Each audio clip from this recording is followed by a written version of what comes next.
Hello. Hello. How's everyone doing today? Um, I'm here. I'm chilling out, and I'm not really planning on doing a whole lot today. Um, I I noticed I think my model might be freaking out just a little bit. Sorry. Got my glasses on and it's freaking out, and I can tell. I can see.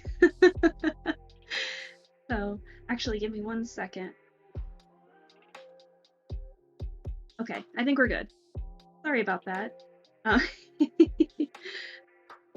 So I hope everyone's doing well. I'm doing pretty well. And I hope everyone had a good Thanksgiving break. Um, I know I did. I had tons of food and just chilling out. Not a whole lot to say. We don't really celebrate Thanksgiving all that much. Um, my immediate parents and I. So, you know, it's just eat food and just stay in our pajamas. So, um, I'm not really going to be doing a whole lot. I'm finally doing an art stream, which I am incredibly nervous about, and I had to do some tweaking on my model, which is why I think it's freaking out now. So that way I can look down, but I'm not freaking out, and I guess I forgot to just change everything back. So, um, what we're going to be drawing today is nothing too much. I personally just really like drawing cartoons and just very stuff that I grew up with, basically. So I wanted to draw like my D&D characters that I've made throughout the years and have used either in depth or partially, like very briefly, and just going from there. So I will admit I am very nervous for this stream. I haven't done an art stream ever before, so we're going to see how it goes. And so you guys will have to give me 1 second while I get some stuff ready here. So I have some adjustments to my face here, so it looks like I'm looking down without anything freaking out. So, alrighty. And if anyone has any like art questions or any questions about like programs I'm using or anything, I know I should be like saying stuff in the chat, or I should say it in the About Me page, but I didn't. So. Oh, hey! Hey, what's up? How are you doing? Hey, thanks. I appreciate it. Very much appreciate the kind words. So let's change the screen here, and I hope everyone can still see that just fine. So again, I have an interesting problem that I don't think a lot of people realize, is that I actually struggle sketching digitally. I don't know why. It could just be because I've never really done it too much before. But so I went ahead and tried to get the bases done beforehand so we can just get to the sketching later. So and if my eyes freak out, I apologize. Again, that's just a model thing. I'm still kind of learning along the way. So basically, I'm using Krita, which is a free art program. I don't really have any paid. I don't have Photoshop or Clip Studio Paint. I was about to get Clip Studio Paint, and then I kept hearing stuff about it turning into a monthly subscription thing, and I got nervous. So I decided to hold off. So I don't know. I'm just gonna say again, I'm drawing some D&D characters that I've used throughout the years, and basically that's about it. I have about 5 that I hold near and dear to my heart, and I'll talk about them as I'm sketching them out and everything. And again, these are going to be super sketchy, so nothing too extravagant or anything. So, and again, I really like cartoony designs. I know that might be of a very anime-esque model, but that was just for more practice, whereas this time around I just really like more Western cartoon kind of feels and such. So I have like the super rough base to try and get the details in, and so now that's kind of what I'm doing here, is doing another sketch layer, so I can kind of get a feel of where I want the fabric to be and everything, all that jazz. Fabric, materials, tools, and stuff. And bear with me, I'm still getting the hang of drawing digitally. So I draw more traditional styles, and I'm still getting used to my art tablet and being able to hit undo and not having to flip the pen around to erase. So, oh, and the flip tool, that's always nice. So I don't know how long I'm planning on having this stream being, but we're just going to have some fun with it. So again, if any of you have any questions about anything, feel free to chat and say hi. Oh, hi, Darcy. Hey, thanks for finally. I know you followed me like a long time ago, but I'm so glad that you were able to finally catch one of the streams, and it's the one I'm the most nervous about. It is indeed the wonders of modern technology, for sure. And I'm doing pretty well, Darcy. I hope you're doing pretty well. I hope your guys' Thanksgiving breaks were really nice and hopefully relaxing and not too much family pressure if you had to meet with family. So, and if I kind of stop talking or don't look at the chat, just bear with me. I'm in focus mode for sure. So, I know, like, for our Thanksgiving, again, we don't really do a whole lot, so we just stay in our pajamas and eat, if I'm being honest.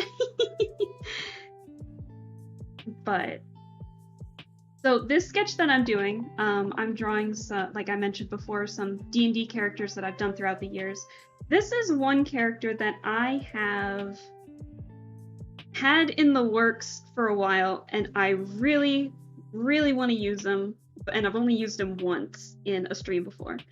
So, not a stream, but a campaign, and his name is Jareth, and he's like the my first ever angsty quote-unquote character, where he is suffering a lot. So he's like a wizard born from a sorcerer family and basically was ridiculed for it. And so now he tried, well, long story short, he ended up like killing his brother in a fit of rage over favoritism and such. But he tried to hide him in the woods by their house, and he came back from the woods. So he doesn't know if his brother's alive and doesn't remember what happened, or if something more sinister is going on. And so then a spirit has latched onto him as well, and so he doesn't know if that's the soul of his brother or something else haunting him. So he's out on an adventure trying to, I don't know, not become a necromancer, but try to raise his brother back from the dead or whoever he killed in the woods, to figure out what's going on. So that's basically the gist of it. He's got a story that the DM can definitely play around with more. So we don't celebrate Thanksgiving in my country, so no family drama yet. Oh, that's nice. Don't have to worry about any family issues there, which is so nice. I know we've been, having a lot of family issues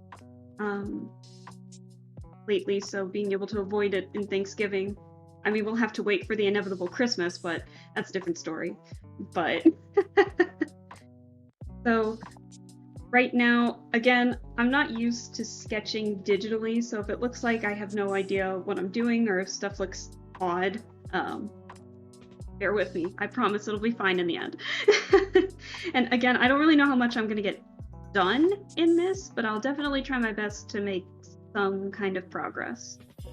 So we will see. And again, this is more of a rough sketch layer, so I can get some ideas for clothes and everything. And you know, I'm still learning along the way, so I'm not sure what I'm doing half the time, and you know what? That's okay. So hi Oolong, hello! Welcome back. How are you doing? I hope everything's going well on this fine evening here. I hope you're just chilling out, relaxing, having a good time. Okay.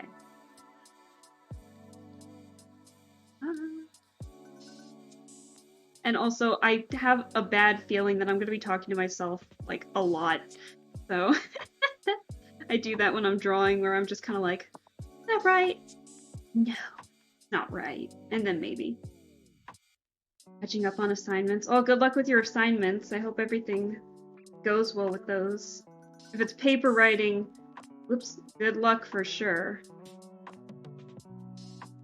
But if you ever need someone to look at your papers again, just let me know.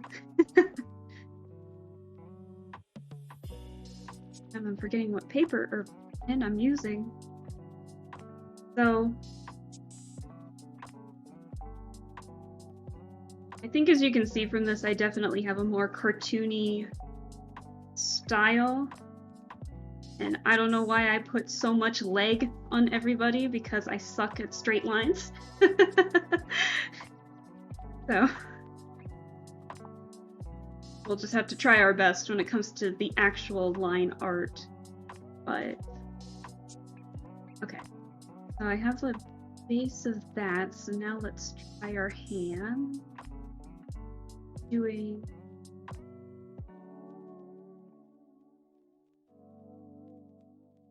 not here. No, don't say that. Don't make me second guess myself.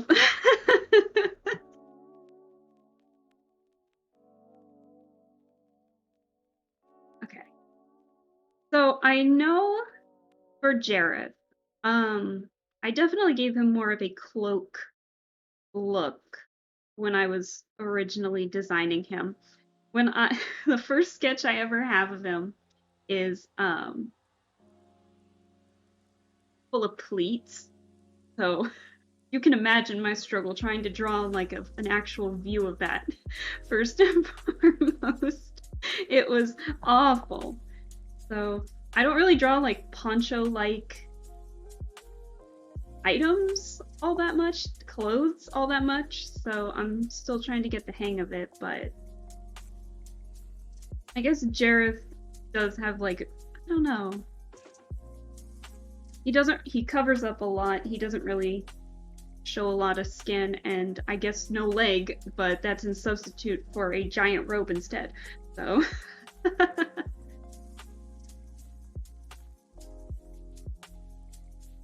and I haven't drawn him.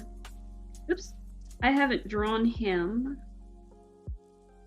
in a full body version of him in ages, so this is gonna be very rough. Okay. He had very long, probably there.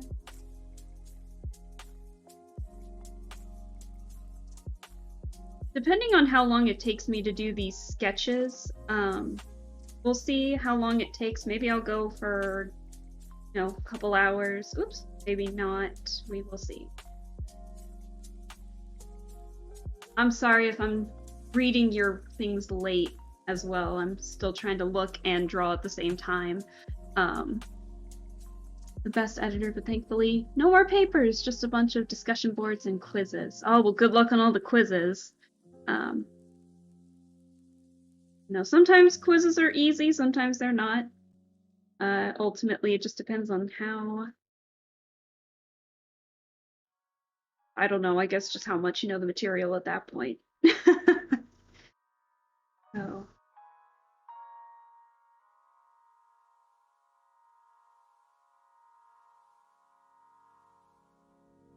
Okay. I wonder if I can keep the pleats on his poncho thing. Maybe. Oh, and if the music is too loud or anything, like if it's too loud while I'm trying to talk, just let me know and I can adjust that pretty easily here, since I don't have to worry about changing screens too much. But I wanted the music to be just a tad louder than normal, because you're going to be listening to it. Your music's okay for now. Okay, perfect. And I'm sure you guys are seeing from the thing itself, that... No problem, we can hear you pretty well. Perfect. I just have it on instrumental right now, so hopefully everything works out for that. But I'm sure you guys are noticing it when it pops up, but I am using Pretzel Rocks. I'm definitely that kind of person who loves getting... when I hear a song that I really like, sometimes people don't put it in the description or anything, and then I have no idea what they're listening to. So I have to kind of hunt it down on my own, but Pretzel Rocks, as you can see, puts it in the chat for me automatically, so that way if there's a song that you guys like, you can just look in the chat and pull it up, and there you go. So, and all of Pretzel Rock's music is royalty free, so you don't have to worry about it muting your Twitch stream or anything. I know sometimes when I upload it on YouTube, because I export all my stuff on YouTube, so I save them as VODs and everything. And I noticed that it's considered, it's not a copyright, but it's like a copyright warning. But depending on the artist, you can say like, oh, this artist says it's fine to use it, and stuff. I think it's like more licensed music where you could get a strike from that and everything. So I'm still learning the ropes on how YouTube works as well, but hey, as long as I can post my VODs on it, it's good enough for me. So I know I keep chit-chatting, but I'm trying to make this as engaging as I can while I'm getting these rough sketches in, and I keep hitting the wrong pen, so... But I just do that on the regular anyway, so...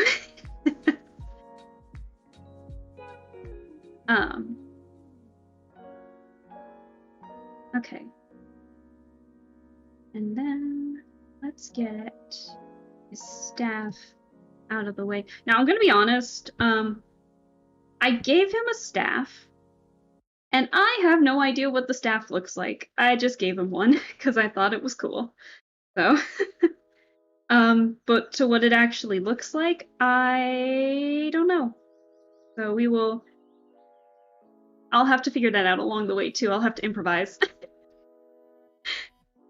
So, I was thinking about it earlier. Oops. But I wasn't sure. Because I'm not 100% sure what I want it to be made out of anyway.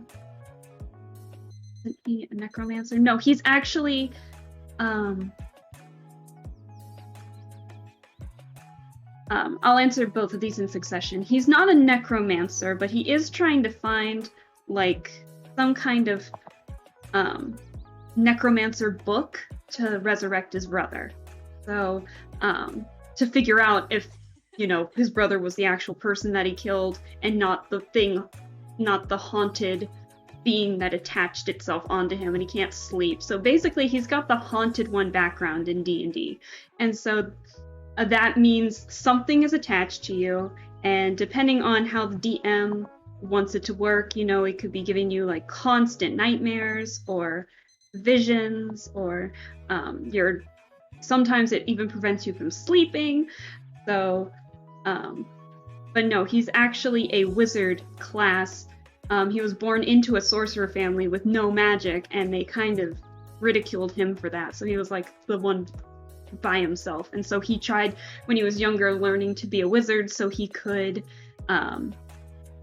be a part of it and be like, hey, I can still do magic. And he still didn't get any approval. So now he's just full of rage. So he's that kind of character that starts off extremely calm when you first meet him. But in any kind of desperate act or something that, puts his life in danger, he starts getting desperate and starts acting pretty rashly. So he's not the best character to go to for emotional stuff. So that's basically what I have for him. He's definitely a character that the DM can experiment with the most when it comes to stuff like that. And Oolong, I am drawing my D&D characters that I have made throughout the lockdowns. What layer do I have this? throughout the lockdowns. And I wanted to draw them. So some of them I've been pretty consistent about, and some of them I have only used him for about a session. And his name is Jareth, and I've only used him for like one session. So that definitely, I was so ready to use him, and then the campaign got canceled pretty quickly, unfortunately. But that's okay.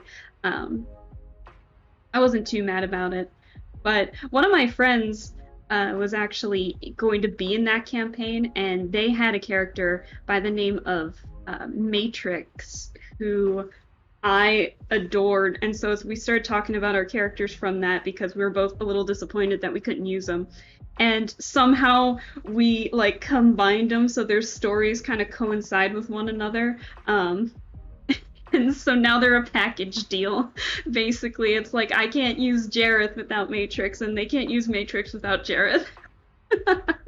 I'm joking, of course, but we were having a fun time with that. All right. And okay. So now I'm gonna try and do some. Oops, that's not what I wanted. More, I guess, facial expressions and hair on this layer. I should probably fix the neck a little bit. Yeah, something about that does not look right, so let's fix that. Admittedly, I should get better at drawing elf ears because 3 of these characters are elves. Yeah. And I didn't think about it beforehand, so now we're in trouble. Wait. No, sorry. 2 of them are elves, and then the other one just is a gnome, but has the ears. So, and she's my pride and joy, and I love her with all my heart, but she's probably not going to be sketched out for a little while. So I'm hoping to do the sketches first so I can talk about the characters a bit. Oops. And then we'll go from there. So, but I definitely have an array of characters here. I have the same problem with characters who wear glasses. Yes, I hear that. What's worse is Jareth has glasses as well. So we're trying. I shouldn't be zoomed in too much. So Jareth definitely has that prideful but extremely tired kind of appearance. So he's got bags under his eyes, he's tired all the time because he can't sleep because of the haunted one. However, there is a perk to being haunted, I guess. And that is like if you're trying to look for a shopkeep, or not a shopkeep, but like a place to stay at the inn or something, people take pity on you because they can just see on your face that you're being haunted or cursed by something, and so they like give you discounts. Or like a discount for an inn, or it's like, yeah, we can cut down the price, or they can offer you accommodations like automatically, depending on, you know, the NPC themselves and how the DM wants to play that out. But I think the DM that they were going to be in this campaign for was definitely going to be like, I like that idea, let's do it. Let's just give you something to work with. And I can't get his face for the life of me. Hang on. Okay. I have one I'm looking up just a tad, but I don't want to give him like too droopy of I think what we're gonna do is lower the face just a tad and go from there. Because I like the angle of the face.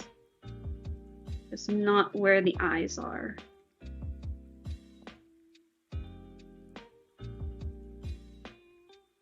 I'm gonna be honest, sometimes I don't even do this horizontal line. I know I should, but a good chunk of the time I don't, and I just kind of roll with it and see how it goes. But again, I've never really drawn on stream before, so I'm very nervous. I feel like I'm breaking a rule if I don't do that, because everyone else does it. But I just want to get the eye right.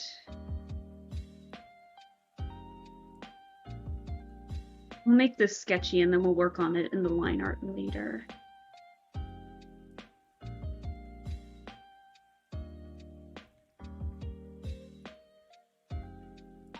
Okay. And he's got a pretty big... No, that's too big of a nose. There we go, just more of a long, slender kind of nose.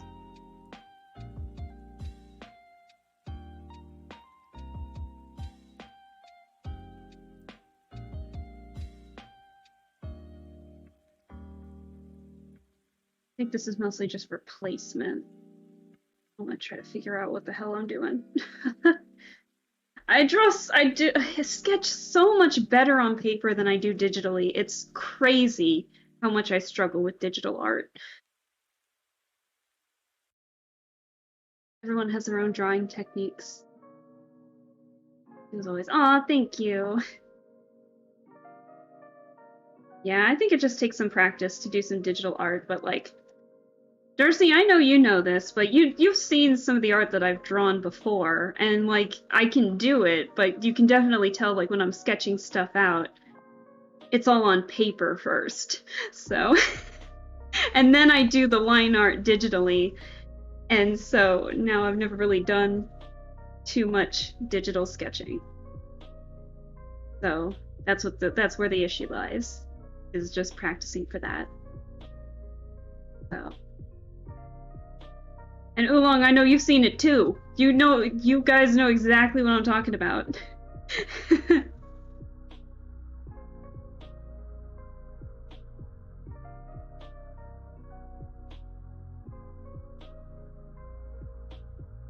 Okay.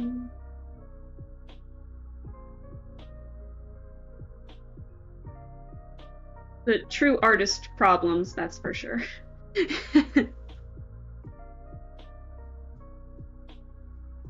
To be honest, I tend to forget how to draw once in a while, so it's the struggle of an artist for sure.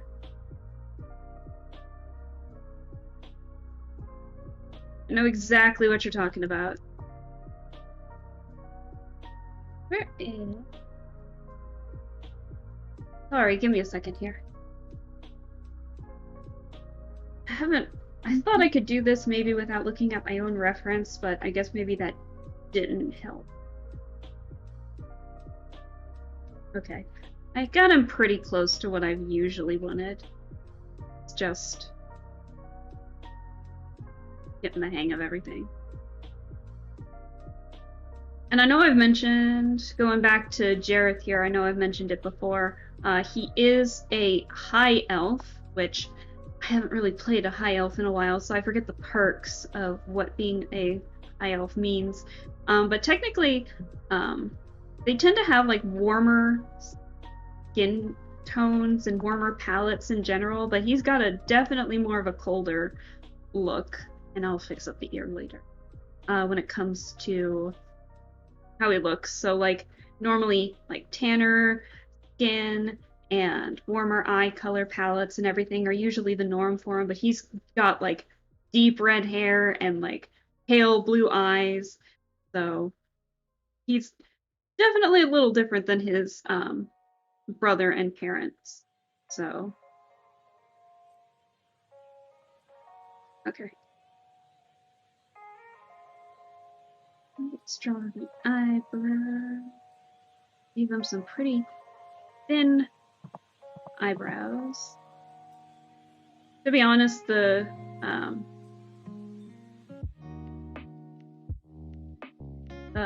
undo tool is so nice, but every now and then I gotta stop myself from wanting to flip the pen around to try to erase it.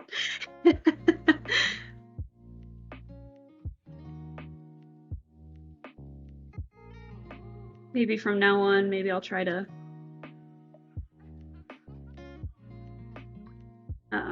sketch first and just do line art streams or something. There we go. That's how I normally wanted it.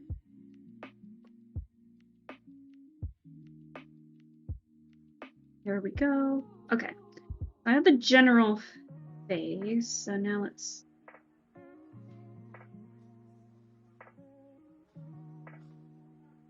No. Definitely got a frown plastered a lot of the time. Okay. So then, for his hair, he's got a slight bit of a ponytail. I'm gonna put this on another layer so I don't mess up the face.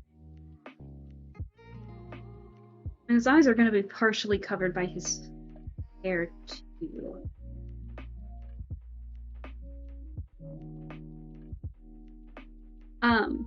Does anyone in the chat, to maybe, so that way, you know, if any of you feel like chatting or anything, does anyone in the chat play D&D or have wanted to try and play D&D at any point in time? Because I first started playing right when the lockdowns happened, and my group of friends and I, only one of us in the chat knew how to play, and then that's all she wrote because we had a blast. And now with, you know, the lockdowns, when they stopped, our weekly sessions got a little more inconsistent, but that's okay. Everyone's got things to do, people to see, lives to live.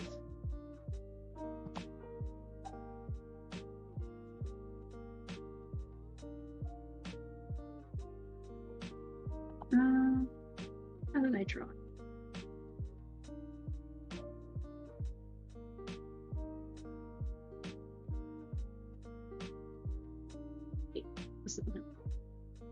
That's what I had. There we go.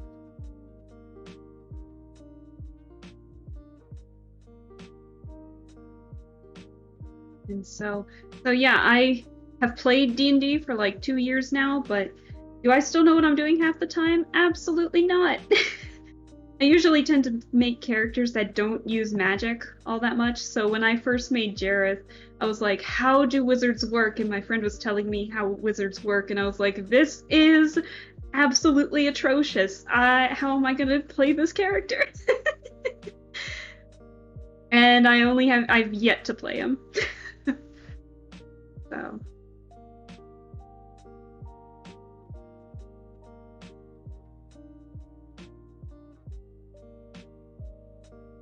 I always wanted to try, but I don't have enough friends to play. Oh, I haven't played it.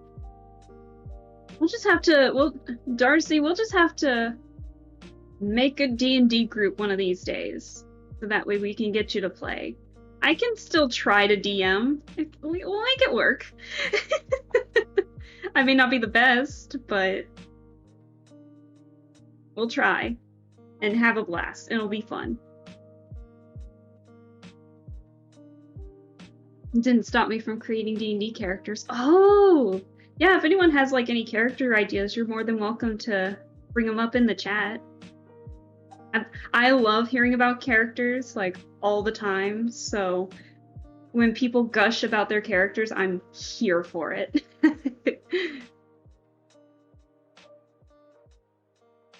There we go.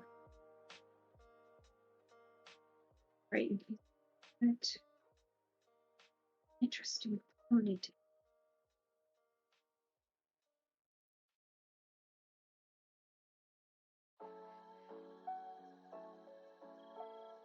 Yep.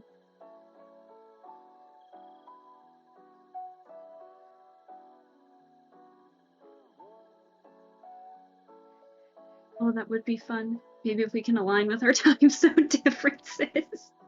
Yeah, time zones definitely don't help. I forget how this trick works.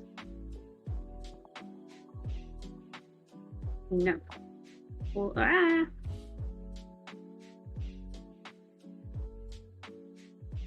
Oh no! Oh, make sure to get plenty of sleep though but I appreciate you still watching despite all that. Thank you.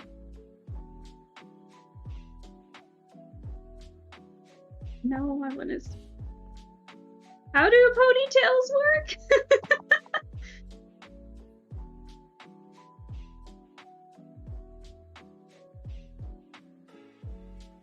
Maybe we can maybe it can be an alternate thing, like one time I stay up super late or get up super early, and then the next one you stay up super late or something. Probably not the best idea for our clocks, but that's okay. We'll make it work.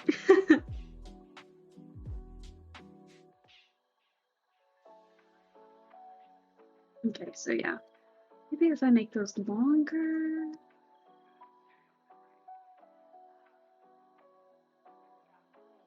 Keep hitting the wrong pen. Why it was so hard? Oh, okay. Maybe I'll try and adjust my times a bit too. Maybe I'll try and start earlier one of these days, so my other time zone followers can watch.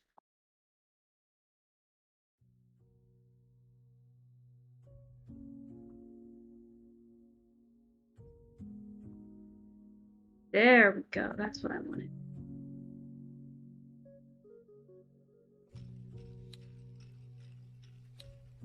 Okay.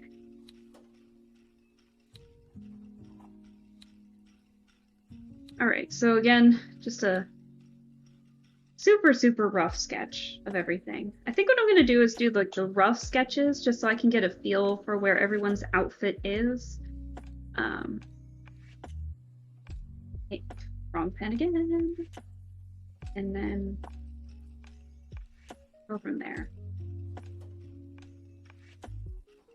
Because I would like to at least, you know, give everybody an idea of what my characters are like, or what other characters I'm planning on drawing. So, I wanted to.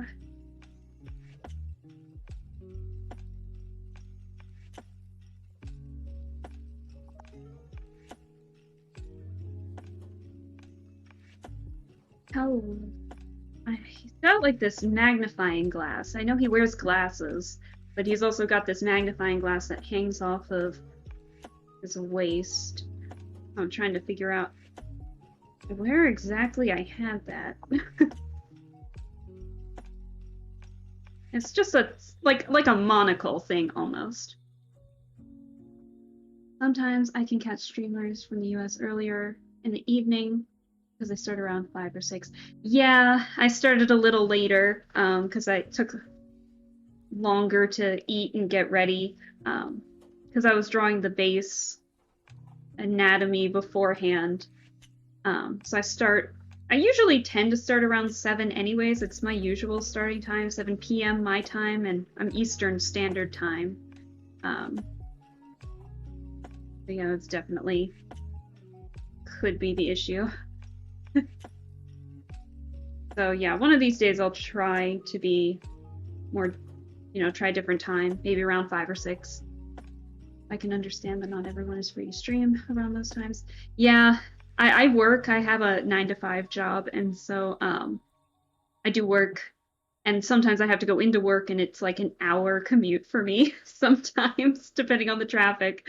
So sometimes, like on Mondays and Thursdays, I won't get home until closer to 6 because the traffic's that bad. So I gave him some poofy sleeves.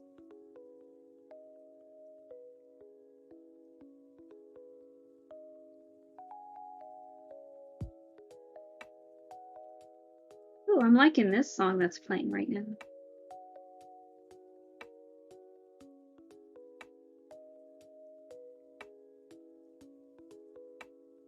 And I normally don't have Pretzel Rocks on all that much, so I don't really like just sit down and listen to the music. So this is also my first time kind of listening to the music.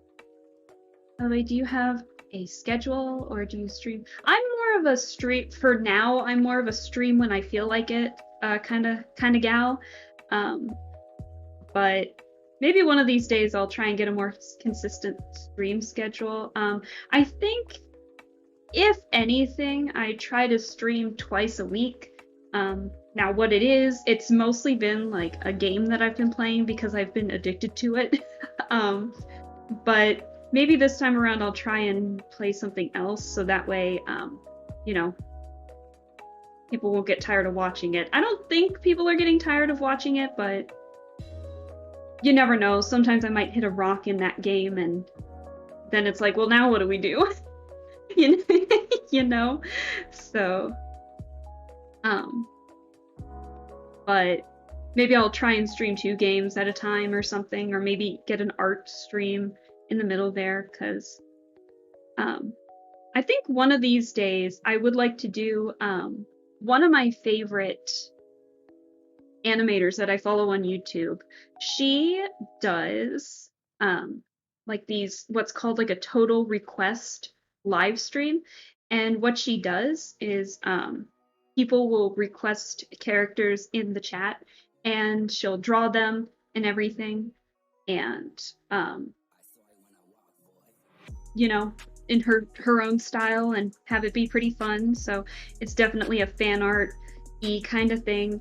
And yeah, I would love to do something like that at some point, because I'm, you know, as long as it's not too NSFW or anything, I am kind of willing to draw like any kind of characters because I love all characters abound. I love them. So, or it could be OC stuff, or you know,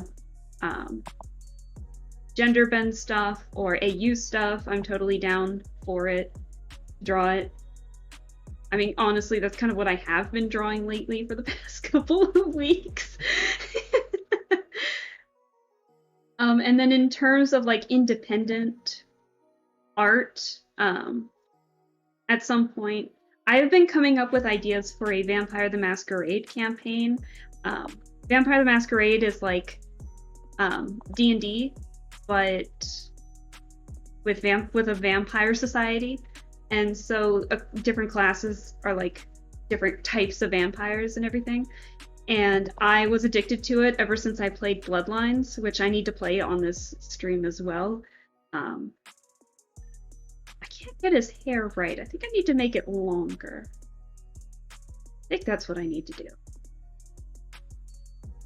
Sorry for the change in topic there, but I would love to draw like my NPC character ideas for that, because Vampire the Masquerade has like a lot of different types of classes you can do. Like there's a necromancer type vampire, there's like blood, thaumaturgy, there's shape-shifting vampires, there's vampires that can bend flesh, which is really interesting. So oh yes, I know Vampire the Masquerade. I love the aesthetic. It's more me. Hey, that's perfect. I will say my Vampire the Masquerade idea is focused around my friends and how they play, and they're a little more chaotic and just like more of the funny moments. So it takes place in Las Vegas, and I keep joking with them saying like, if one of you guys aren't going to be parachuting off a building in an Elvis costume, what are you doing in my campaign? What are you doing wrong in it, you know? So, but the setting would be like 2005 Las Vegas. And I already have like the Camarilla and Sabbat characters, and independent characters, like, and all of that. And some of my friends have been coming up with character ideas, which has been a blast to watch and see what they come up with. So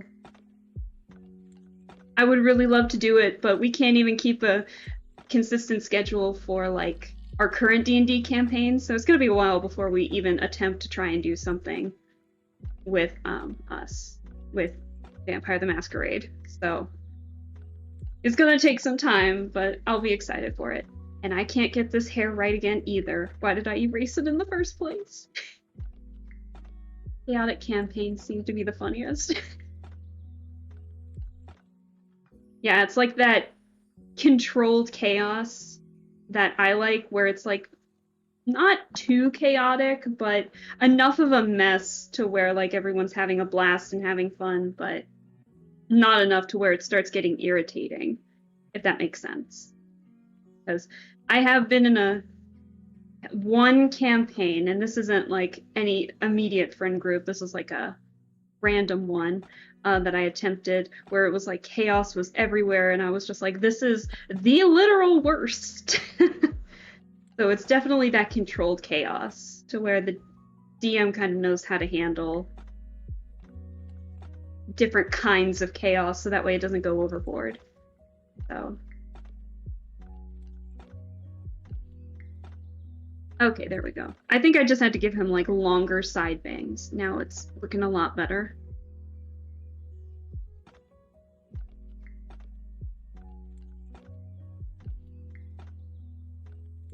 There we go. That's what I wanted.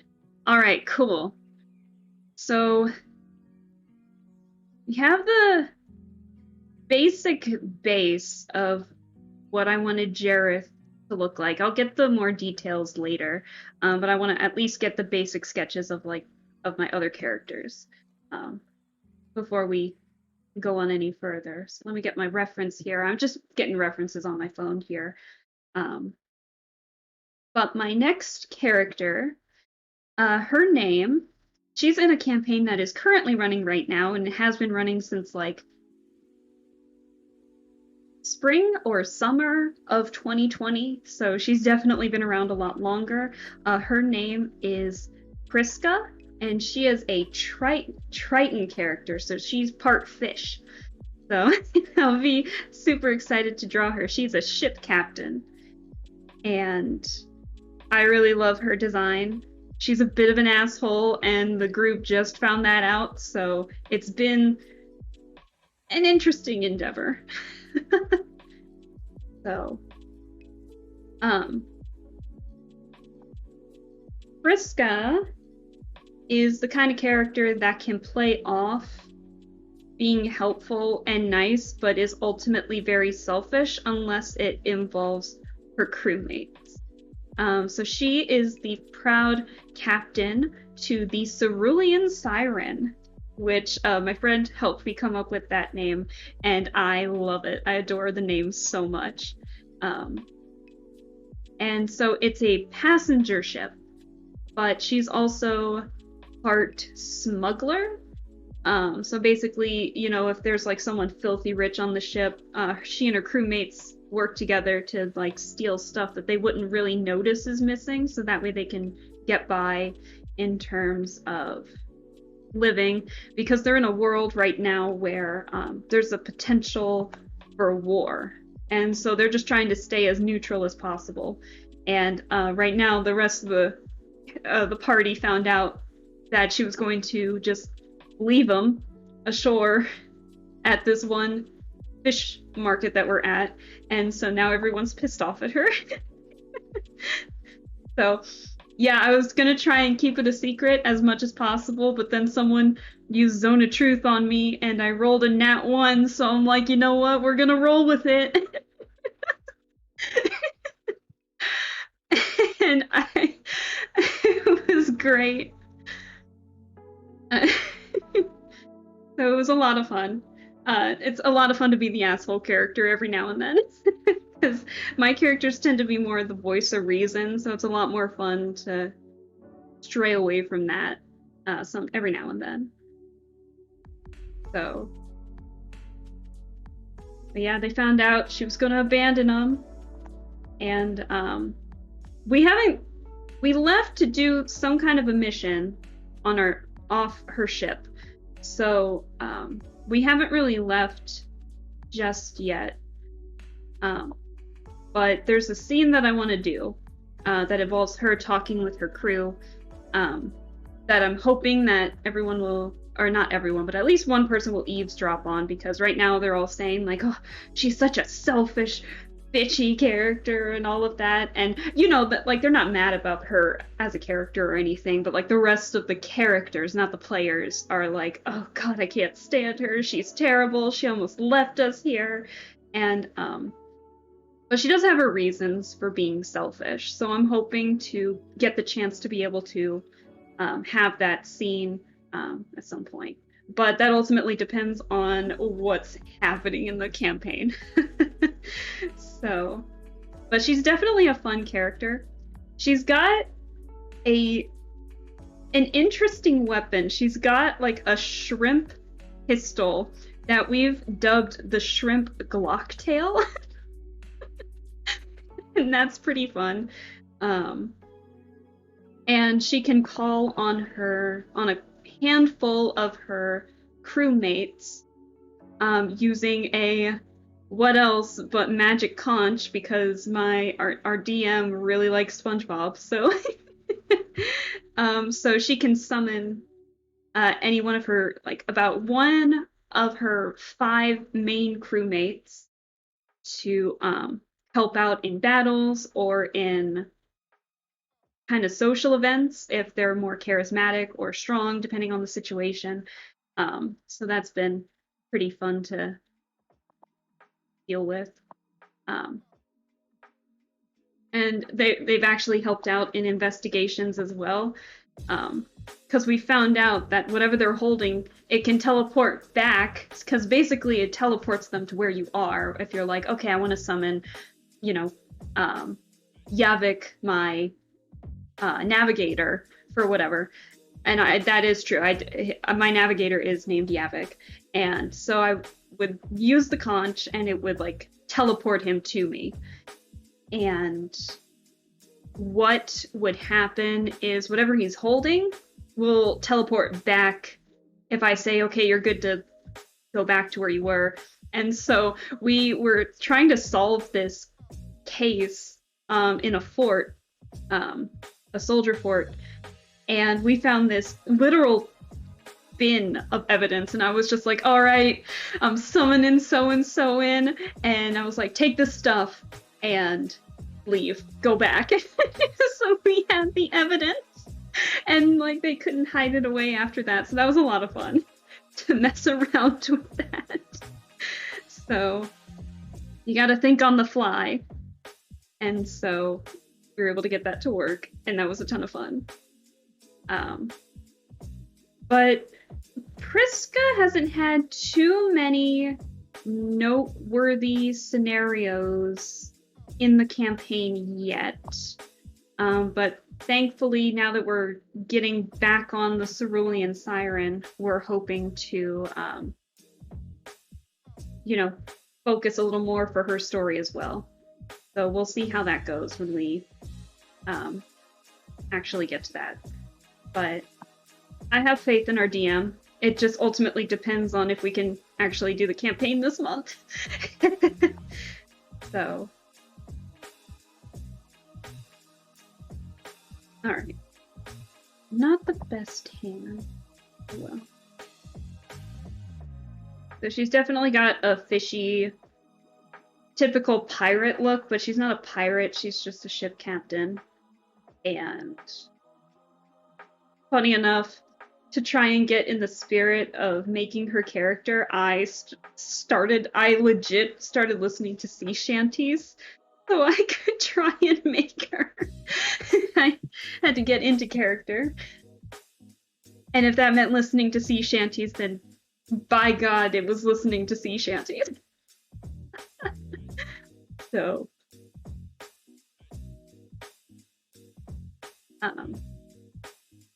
and since she is part fish, she doesn't have the typical ears like you would normally think. She's got fins for ears, which has been pretty fun to mess around with in terms of her design and her character. So now let's see if I remembered how I wanted her lower half. I've drawn her from like the torso up, and I've only drawn her once with I've only drawn her once full body, and that was like 2 years ago. Let's see how it goes, if I can get what I want from it. And also, I'm kind of testing out some new styles here. So normally I tend to draw like longer torsos, but I wanted to experiment this time around and try for like more leg, which I know I'm gonna regret down the line, but as of right now, we're just rolling with it, and it's been pretty fun so far. Trying my hand at something else. So let's see.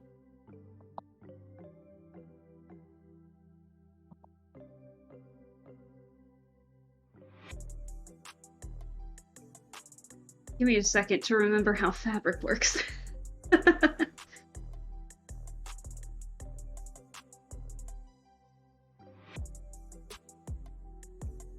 think what I'm gonna do is get the base idea first and then do the ruffles.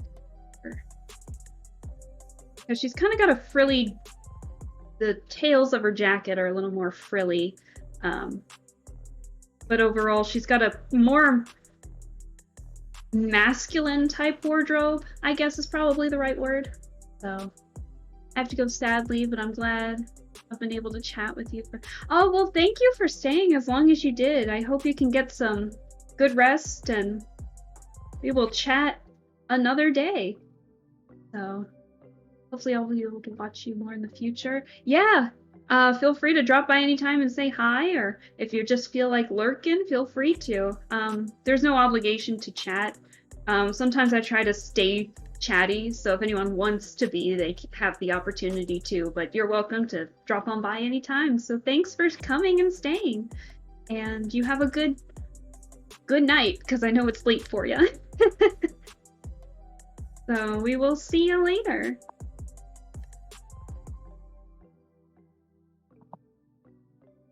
And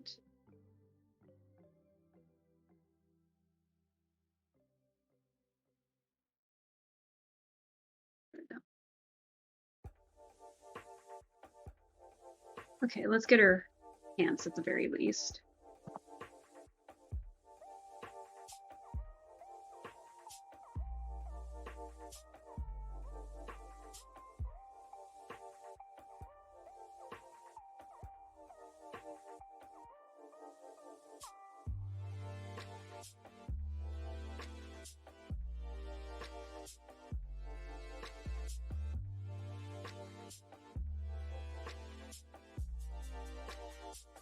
Okay.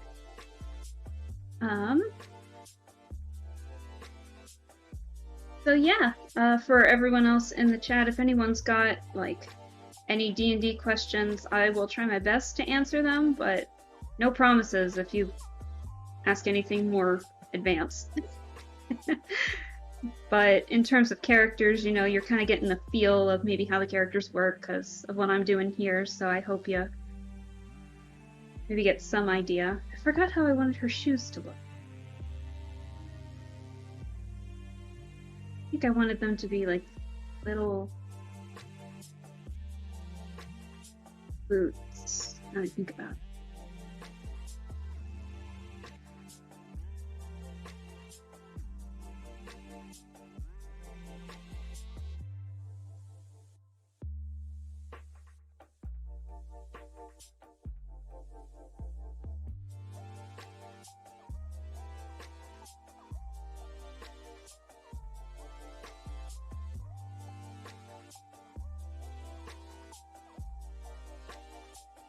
Okay.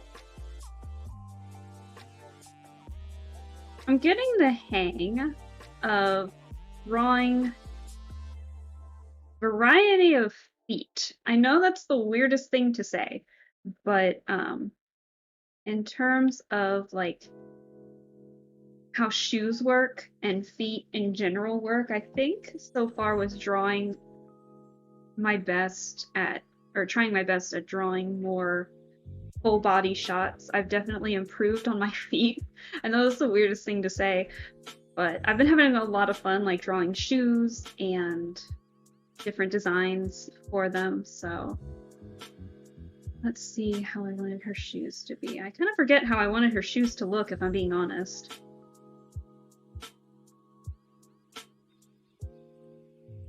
Like I said, I've only drawn like a full body shot of her once, and I've already kind of went through that, like messed it up a bit too. Not messed it up, but changed it already just from this drawing alone. So we'll see.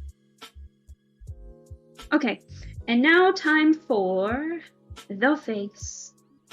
So let's just make a new layer in general so I can get a basic feel what I wanted to do with her. Not weird. Just talk about your fascination with shoes. Hey, shoes are cool! And with cartoons, you can draw them in like any size and they'll work perfectly. I mean, you've probably definitely seen cartoons like way back when that had a variety of how shoes worked. So I forgot I wanted that to be on a separate layer. Not a separate layer. There we go. Sorry if I keep hovering over some layers and it looks odd. Alright, now it's time for the face. So she's kind of got a similar face shape to Jareth over here in terms of like a hooded kind of look. But she's that kind of character that's always seen smiling more than anything instead of frowning.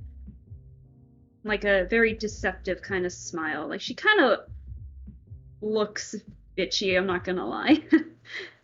But I mean, that's ultimately her character, so it works out.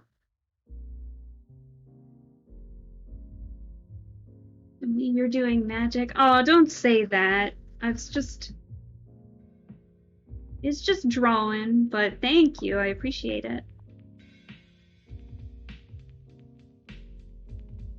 The whole look in general. Let's see, I gave him more of me.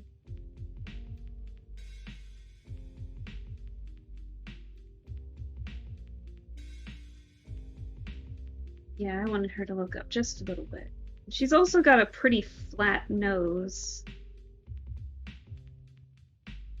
from the original design I wanted to give her. And in terms of like the style I'm going for, I think I ultimately am trying to make it look like cartoons, designs that, you know, I kind of grew up watching. So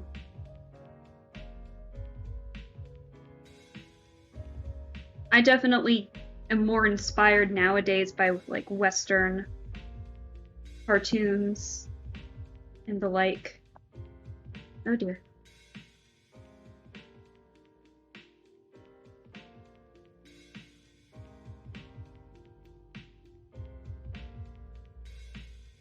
Come on, I can normally get the eyelashes.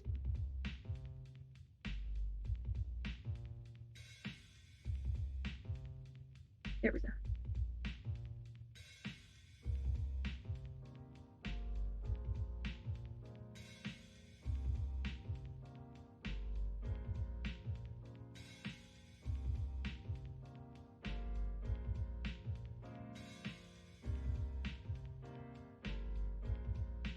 Okay.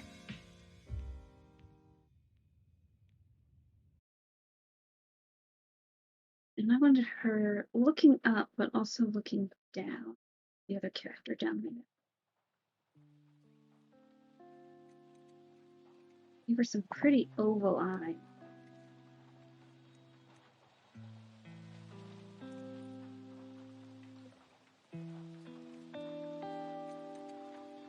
Got huge pupils.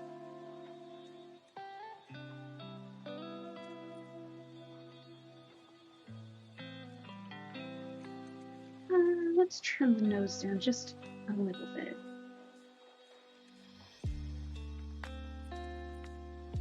I know she probably shouldn't even have a nose because she's part fish, but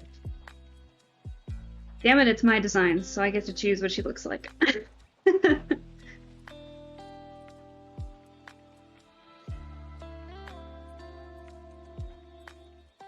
think that's why I'm having trouble.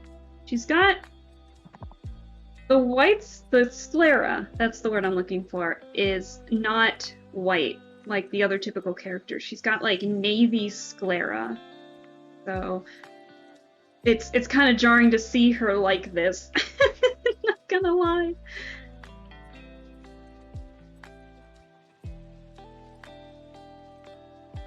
Actually, I'm gonna adjust her eyes a little bit. I'm gonna make them bigger.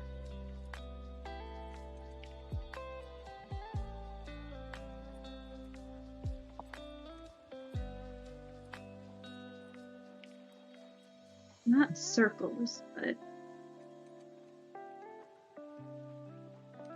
okay. Forgot, I think I tried to make them bigger. There we go.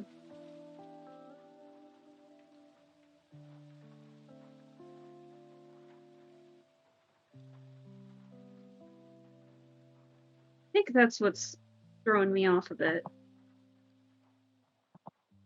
I think it's because I make her eyes bigger in general, but now they're a bit smaller in here, so it's a little difficult to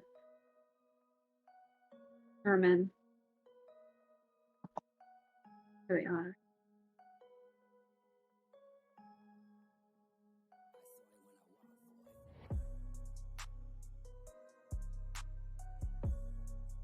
And again, I can adjust stuff with the line art. I do a lot better in terms of how line art works in the sketches.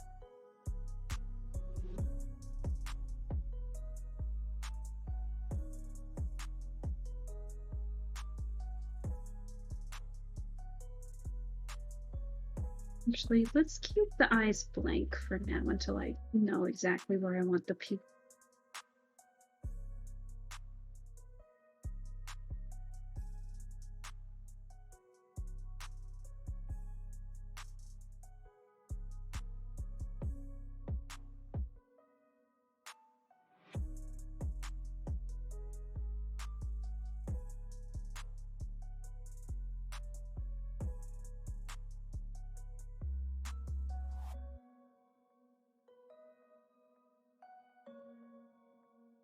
Here we go.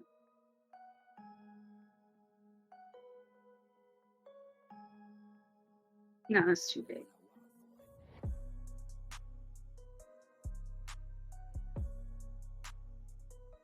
I wonder if I should make her grin, because she's got shark teeth. So, I wonder if I should make her grin.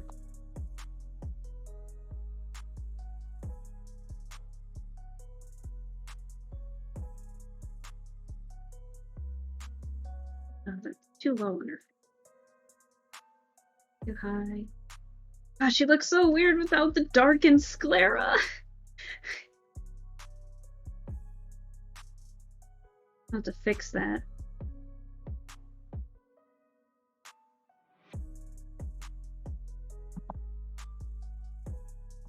Well, I don't know why, but for some reason as of late, I've been struggling with the mouth more than anything lately, and I don't know why.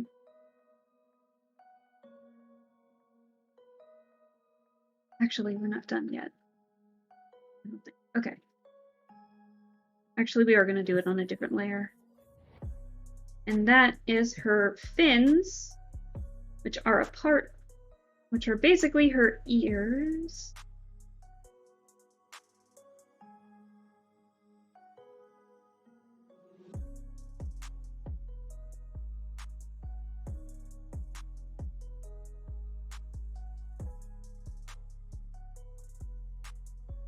Let's see.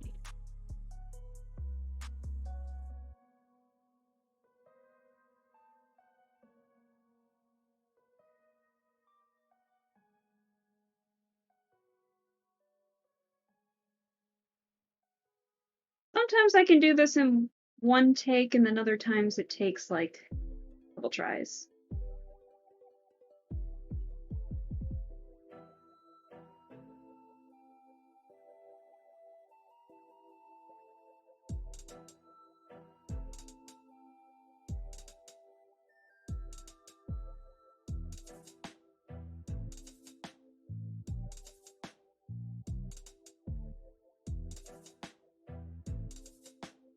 Okay.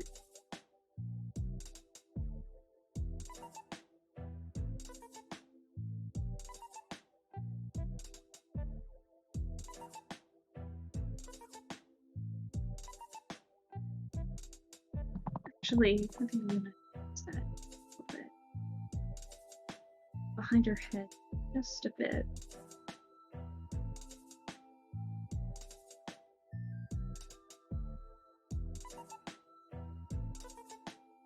There we go.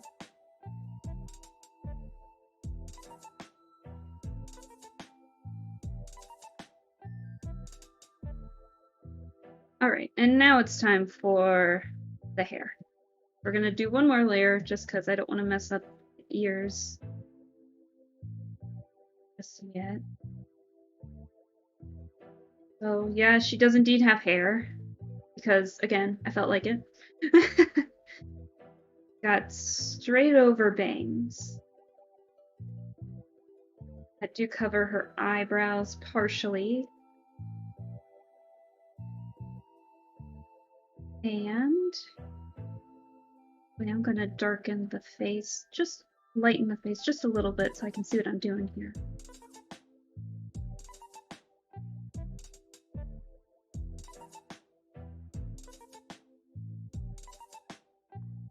Okay.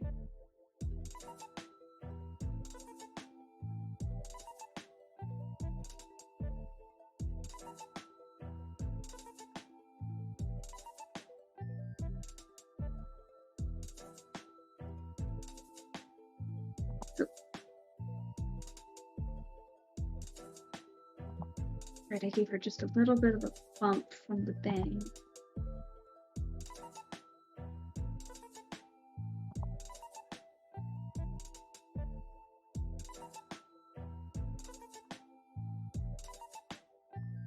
She looks so weird. I keep saying it, I know, but she looks so weird without her sclera being dark. We'll get to that in the coloring portion of it, that's for sure.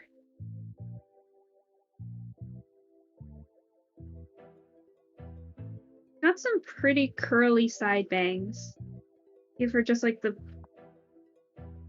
little bit of frill, and believe it or not, it's in her hair instead of anywhere else on her clothing except for maybe the ruffles of her jacket, and they're longer, I believe, than I thought. Definitely longer. There we go. That's around the height that I like it at.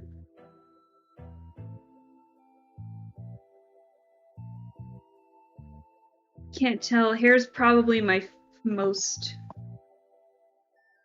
favorite when it comes to drawing things. Sometimes it's the face, but I'm not really happy with how the faces have been looking the past couple of attempts. I'm hoping when I get to the other character it'll look fine. Maybe I'll make some adjustments after the stream. Got a big poofy bun in the back. Yes. Okay, maybe not that big. But she does have a big poofy bun.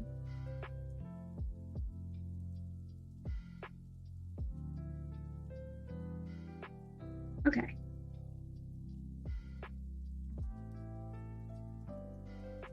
Alright, and I think we can... Oops, that's not the eraser. We can erase these. And that, and I forgot that I need to cover her face partially with her hair on the other side.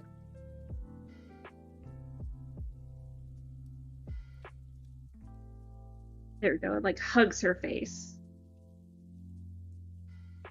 There we go, that's the Prisca that I know and love.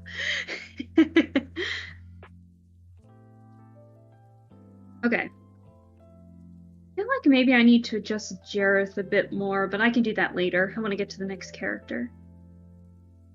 So yeah, that's Prisca.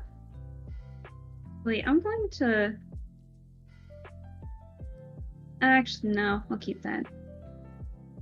Darkened. And then... There we go. Alright. So... we have Prisca here. We have Jareth and Prisca. And so then my next character is actually the first character, my first ever D&D character that I made, and she's currently active in a campaign right now, and her name is Alva, and she's a gnome monk. So I have so much fun playing as her. She's definitely more the voice of reason, but everyone still just calls her like baby because she's only like 3'11". So like halflings and gnomes are known for being extremely short. And Alva's actually taller than most gnomes, being at 3'11", believe it or not. So, but she's my pride and joy. She's one of my favorite characters, and if she dies, I'm gonna be so upset. But, you know, that's how D&D works sometimes. But she's definitely a person that comments a lot of the time that she doesn't like magic, because she doesn't use magic all that much. She's a monk, she doesn't really need it. She can punch ghosts with her hands, although the DM has not given me the opportunity to do so yet. And she's overall just like a very fun character with a baby face. I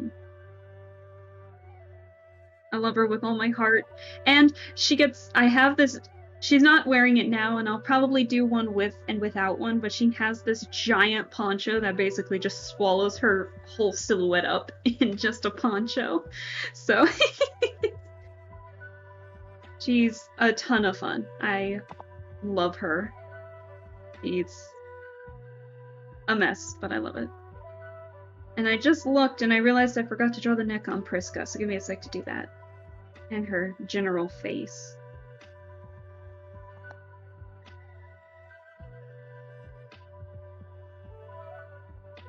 There we go.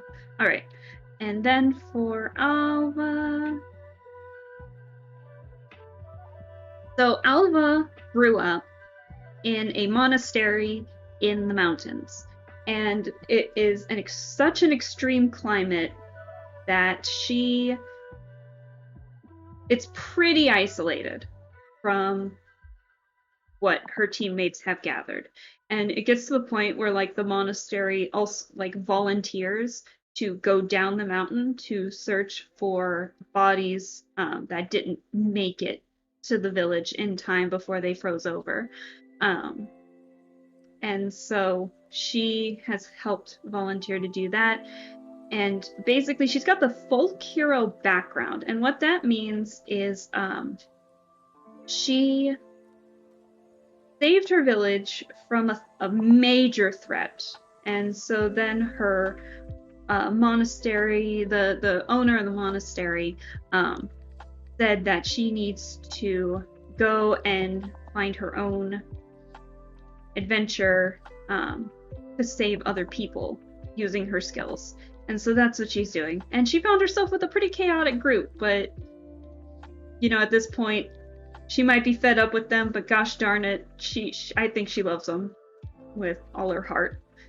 So, it was like she never really hated them to begin with, but in some scenarios it was just she's confused more than anything. She's not used to using magic so much, so then just being surrounded by people who definitely do use magic to better their daily lives, she's just not used to it. And so she tries her best to understand, but sometimes she'll have to look over and be like, what are you talking about?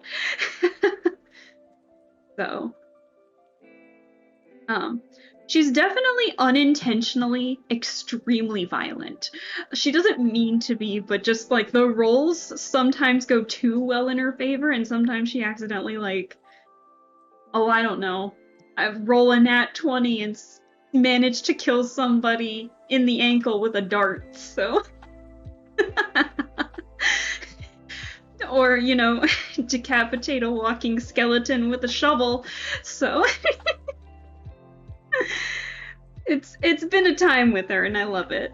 She's definitely had the most character development, but I don't really think too much has happened with her in terms of story. We kind of went through it already. Like, she's definitely got room to grow, and there's a budding romance with an NPC happening right now, and it's definitely a slow burn, but it's happening. But yeah, overall, I just love her character. I'm glad I made her, and I'm glad she's my first character, and I'm glad that I get to say that I can punch ghosts with her. So, let's see. And again, I'll make a version of her with and without a poncho, just so you can see how easily she's just swallowed up by it.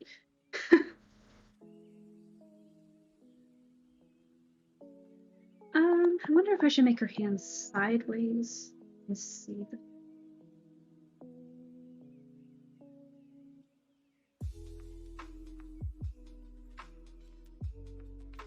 Nah.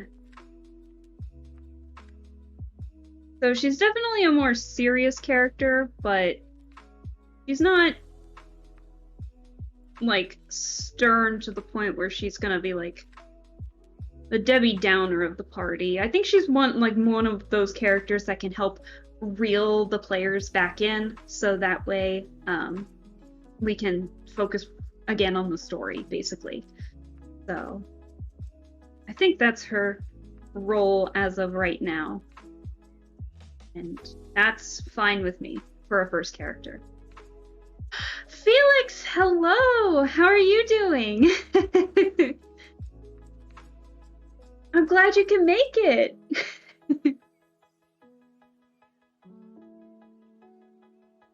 How are things? I hope you had a good Thanksgiving.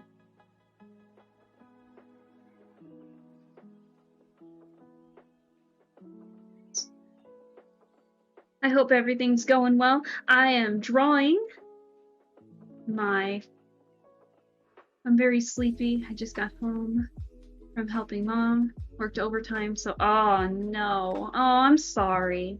But I'm glad Thanksgiving was good.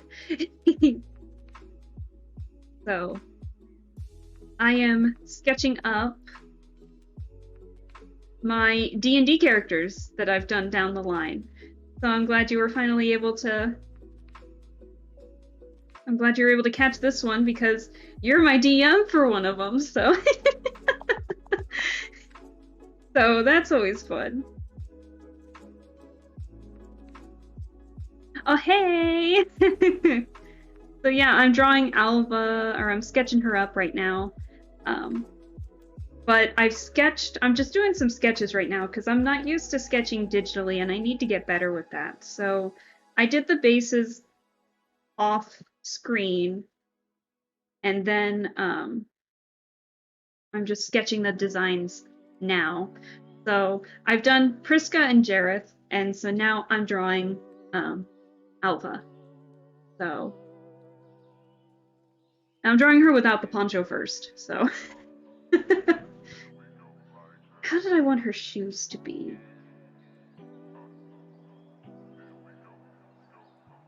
Again, for a bunch of these characters, I've drawn like profile pictures, like tokens for our campaigns in the past, but I haven't really done full body sketches, so I'm still trying to get the hang of like what the hell I want to do with them.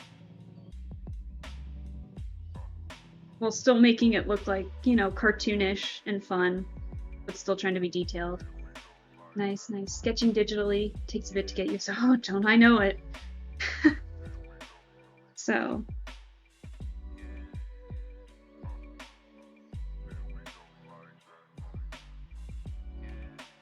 But yeah, it's just some sketches. I don't really know if I'm gonna we'll see how I get to the line art, if I even get to that today. I didn't mean to do that, but well, we'll see. Well, we'll just have a fun time, if anything. I think what I'm gonna do with Alva once I start doing the line art is maybe use the symmetry tool, since she's in a very symmetrical pose right now. She's just like more of a no nonsense or accidental nonsense kind of character.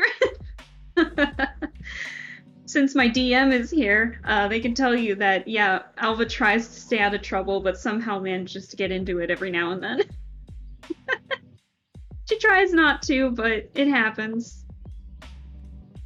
Like, I don't know, getting accidentally persuaded to steal funds from from somewhere, so now they're just calling her baby's first theft or baby's first heist or something like that. Accidental nonsense. Yeah, somehow ended up robbing a factory. Yeah. That's what it was. I couldn't think of the word factory for a second there. So, but yeah, it's definitely been a fun time. So, okay, the general gist. She's a very simplistic styled character. She's mostly known for wearing her poncho, and I'll get to that here in a sec. Let's do her face real quick, now that I've got it. Let's do it on another layer, if I make sure I'm using the right pen.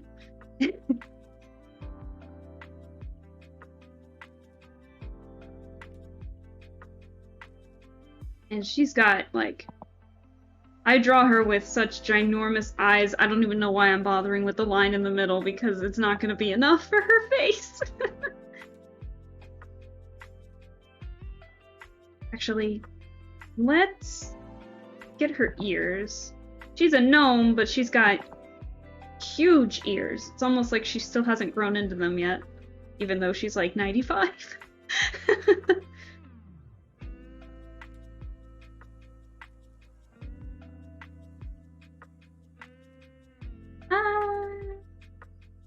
I can block part of that with her hair. It should be fine.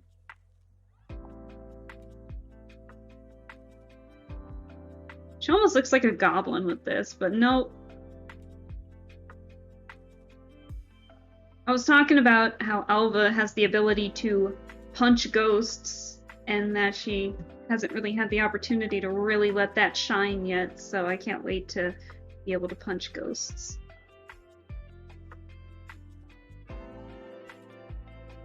Alright, excuse me. Let's get her, her face sculpt a little bit here.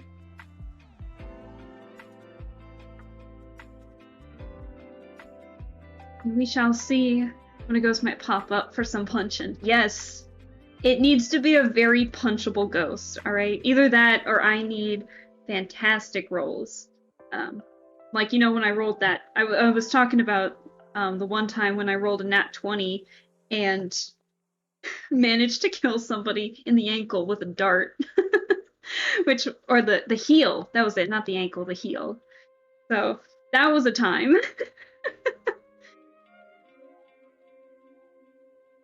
She's got big eyes. How do I want to draw that? I just realized I haven't had a water break in like an hour, so give me a sec.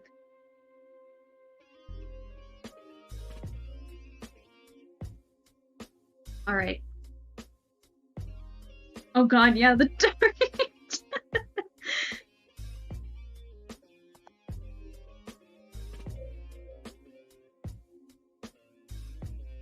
Oh yeah, it's been fun. It's been a lot of fun though, so...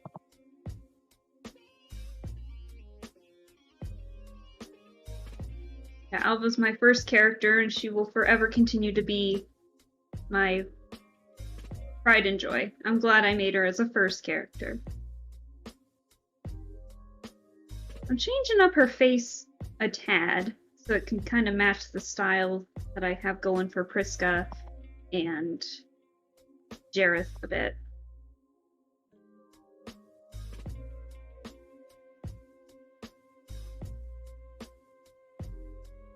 But, yeah, I love it. That is super busy time for everyone. Yeah, the holidays are super busy. When we first started the campaign, it was during the lockdowns, and so we had a lot of time on our hands. But now with the lockdowns being over, everyone's just been kind of doing their own thing, and so, you know, the schedule's been off. And you know what? That's okay. She's got like the super round, super bubbly eyebrows. Like a geomap pointer eyebrows. Just way to word it, but it's true. She's just got bubbly eyebrows that are always in like an angry kind of face. She's definitely that kind of character who like tries to have the death glare, but everyone just thinks it's cute or like non-menacing instead of it actually being menacing.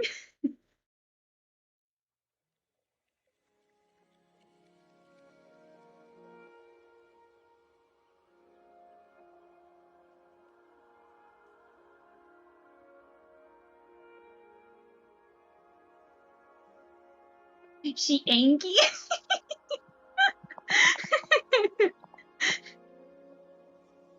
I love that you guys have the Angie cat emoji.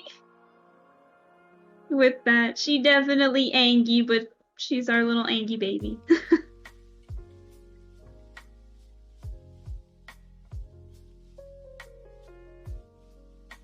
I definitely, when I drew her, I'm definitely getting inspiration from, what's her name? Do you guys know, when I talk about Pokemon Sun and Moon, this is how I'm getting inspiration from her face. Do you guys know Sun and Moon, for Pokemon? I forget her name, but she's that ground type. And I think she's like one of the ground trial fight character, and one of the Elite Four. I want to say it's Hapu, but I don't think that's right. But anyways, she's that ground type character. So that's where I'm getting the face inspiration of her from, because she's also like quite a serious character with a baby face. And that's kind of where I got the inspiration from her, or for her, I should say. But you know, if one of my friends noticed how familiar it was, that's why. Maybe I'll pull up a reference at some point later, once I can get this mouth. Maybe it needs to be more pouty. Small and pouty. More upturned, maybe? How did I do this? She's definitely more known for her upturned frowny face kind of look. So now we're on to the hair. So let's lower the opacity a little bit on her face so I can get the hair. Also, sorry if I keep clearing my throat so much.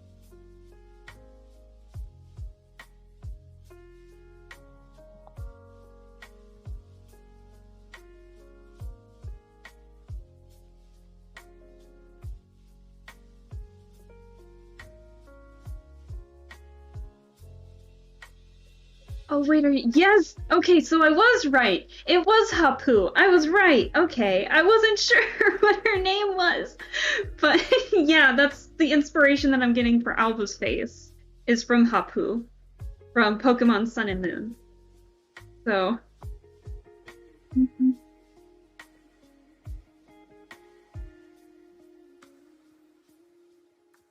God, I can't get this right.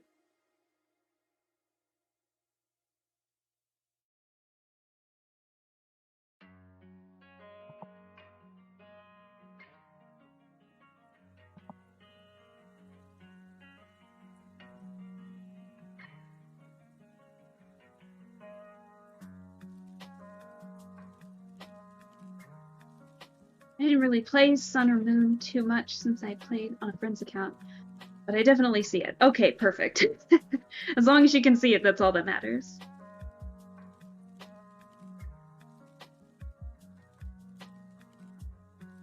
How long did I make her hair?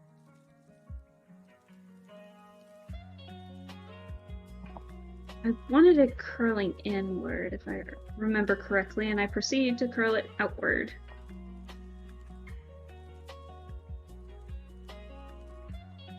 What am I doing? There we go.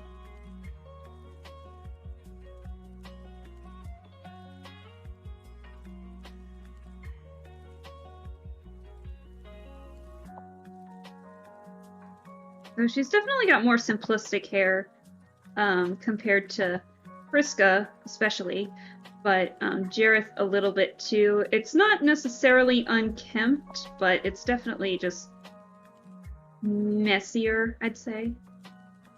Just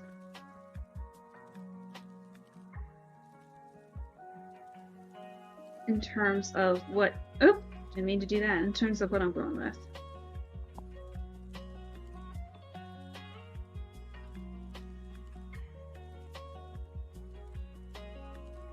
And again, I'm testing out some new styles, so, you know, for anyone that kind of knows what these characters look like, I know they look different. Trust me, I know. Why can't I get this top part?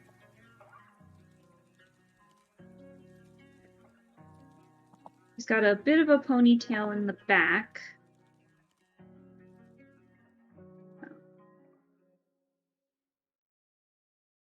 She's got her hair, like, partially up. So, got a lot of hair hanging down, but overall, some of it's in a ponytail in the back. There we go.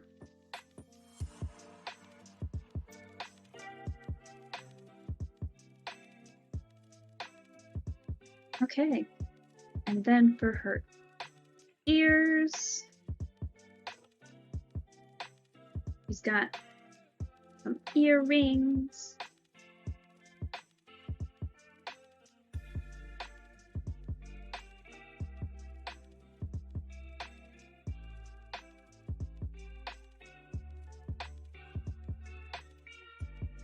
There we go. All right. So I was way more simplistic compared to my other characters. But I'm gonna draw her poncho and another one, so let me lower the opacity for all of these real quick. Actually, very much lower it. Big poncho! So she's basically, the poncho's like up to her face in terms of how it looks. Like it's even covering her mouth a bit.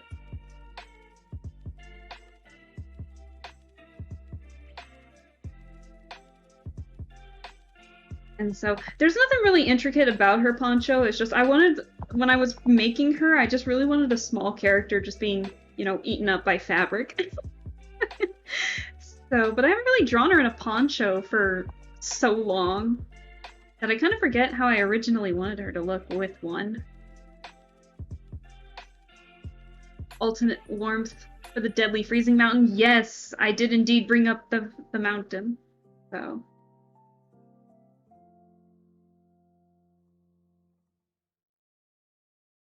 It's a long poncho.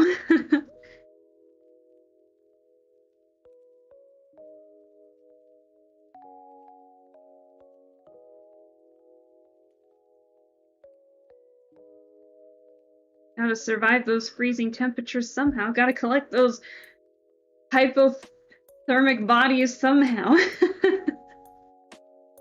It's really dark, I know, but still. And then I don't really have like a side profile of her, but basically her poncho does have like sleeves, like holes for the sleeves, so she can stick her arms out to do stuff. But most of the time she just kind of like keeps them in the poncho itself. So let's see. And then I had a bottom piece right there.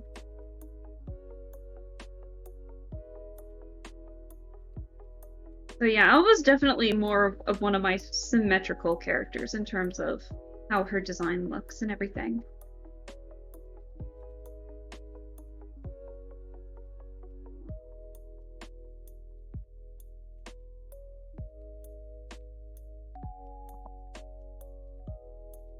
Whoa, okay.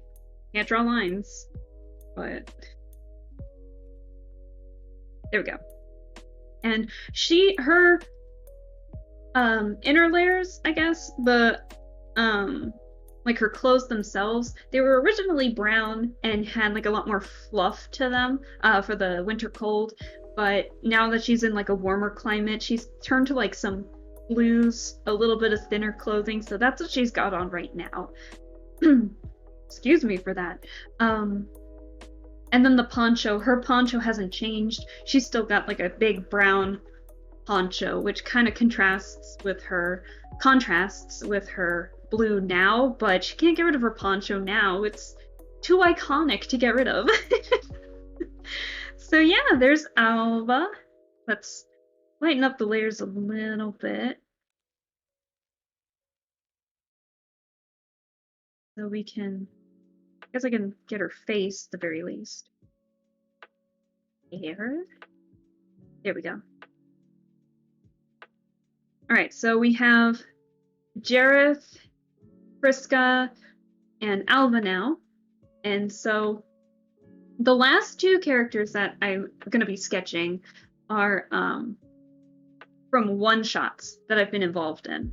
So you're going to see that I took inspiration by this if you look in my layers, that the next character I'm going to work on, her name is Fischl. I did indeed get that from Genshin Impact, but bear with me, it was around version 1.2 when I had just gotten Fischl and was obsessed playing as her. So so yeah, for this one shot, Felix was also the DM for this one shot, was a Breakfast Club fantasy kind of version one shot, and it was so much fun. It was only a one shot, but man, it was so chaotic and messy, but I had a blast playing it. And so I wanted to draw Fischl. If I can remember what all of the other characters look like, I 110% would draw them all in the group, because everyone made such unique characters that I would love to see them again. So they had, like, we had your typical Breakfast Club trope characters, and I ended up as the princess. So I got to make the character, but I had to fit the princess type. So she's definitely like the goody two-shoes type of character. And I think when I was first originally coming up with Fischl's design, I definitely was like leaning more towards Fischl from Genshin Impact, but with like a gold color palette instead of the deep purple that she's got going on. But then when I started thinking about her more as a character, I definitely wanted to make her more, I wanted to make her silhouette more curvy and cute and just soft in general, because even if she is the princess, and has like sharp gold jewelry, she's overall got like heart-shaped motifs and, like around her silhouette and stuff like that. So she's definitely got like more of a curvier, appearance, like wider, you know, a bigger waist and hips and such, compared to like that of Vriska, or especially Alva, because she's a teeny. She's just small. And then like my other two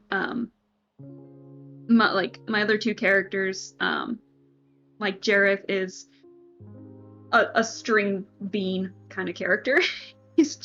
And then the other one is also a string bean, even skinnier than Jareth. So so I wanted to kind of break it up, and so I decided to give my Fischl a more curvier appearance, because I thought that would be super cute for her. So string beans, and I make big beefy boys. You do. I did actually talk about Matrix for a bit, in terms of Jareth, because he was the first character that I was making, and so I was joking about how we ended up like talking about our characters and kind of making them coincide with their stories, and so now they're like a package deal. So it's like if one of us is in the same campaign and we want to do Jareth, or we want to play as Jareth or Matrix, then like the other one has to be the other. Because they're so good.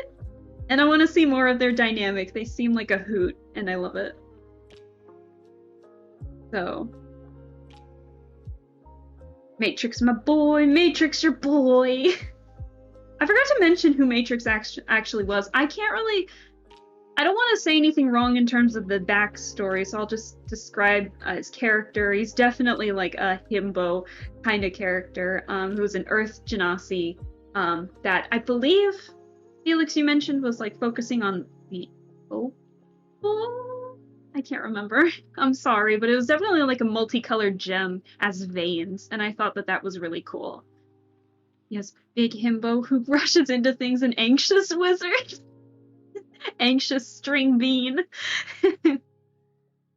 Yeah, Matrix Opal. Okay, perfect. I was right about that then. So, yeah. Felix has definitely been my DM through and through, but has been a lot of fun uh, being players with as well. Felix makes a lot of good characters. Felix actually knows the rules a lot better than I do in terms of how D&D works, so they definitely help out when any of us are stuck trying to make characters or getting spells, and overall it's a fun time, so I love it. Do I want to oh wait, I wanted to invert the honor. That's it. So kind of, I know I've suddenly talking about Jareth when I should be talking about Fischl here. Fischl's definitely more of like the princessy kind of character, very prissy, very well kept kind of character. Has like the riches, the goods, and so this is definitely more of a modern fantasy kind of one shot that we did. So I'm gonna be dressing up Fischl in more of a modern outfit. Again, this is a sketch, so please bear with me with the atrocious hand anatomy. I promise I will fix it. But if I can find the right pen. But yeah, overall, yes, I'm gonna be dressing up her in more like modern-ish kind of clothing. She's gonna be having a handbag in this hand and stuff, and have more modern take on clothes. Now, unfortunately, I kind of forgot what I wanted to dress her up in terms of clothes, but it was definitely like a prissy dress and has more sharper jewelry that kind of contrasts with her softer features. Her and Brock were my favorite with the baby dragon situation. So yeah, basically, well, we were all in this one shot when we were all in detention. There was a dragon that started attacking, and so we managed to split up. So one of the other players, his name is Connor, he made a character who was the jock named Brock, and we split up, and we found the baby dragon, which the actual dragon was attacking the school for, and everyone else was trying to like stall it long enough or actually fight the dragon, while the two of us were running back with like a baby dragon in our hands. So that was a lot of fun.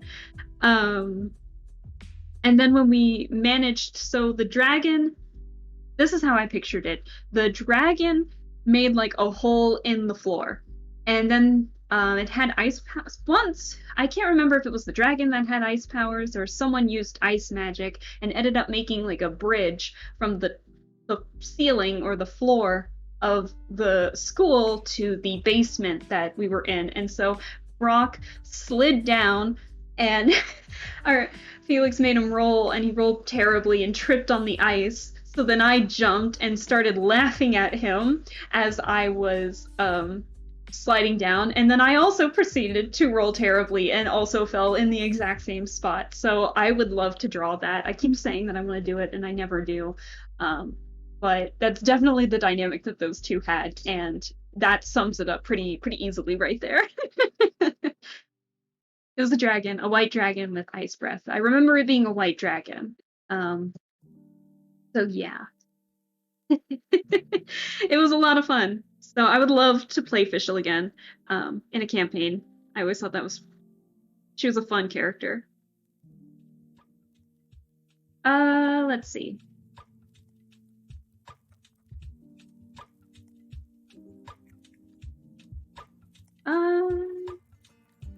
I don't really know exactly what kind of outfit I want to put her in, but I'm definitely thinking almost something prom dressy, if that makes sense. You know, despite going into detention, she's still got like a tiara and everything. But I was definitely thinking of like one of those, kind of like what my VTuber model has on right now, where it's like connected at the neck and then it's sleeveless, where the whole sleeve is visible and it kind of goes inward to outward kind of thing. So that's what I'm kind of picturing her with, but I have so much trouble drawing those at like those 3/4 angles. So we'll see. And especially since I'm trying out new silhouettes, I don't know how well that's going to work either. But that's what I always kind of pictured her in, so let's see if we can do that. So, Breakfast Club 2 Electric Boogaloo, aka Slapstick Teenage Hijinks.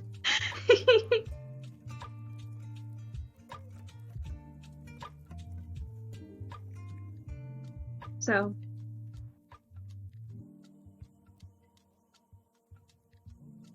yeah, I never actually drew Fischl before this, so I'm still trying to get the hang of what I want her to look like as well. So,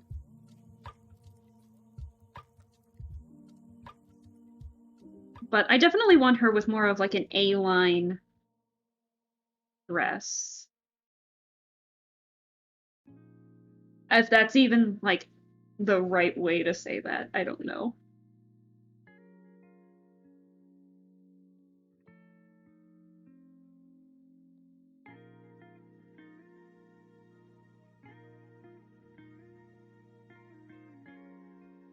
Let's see. I wanted it pretty high up.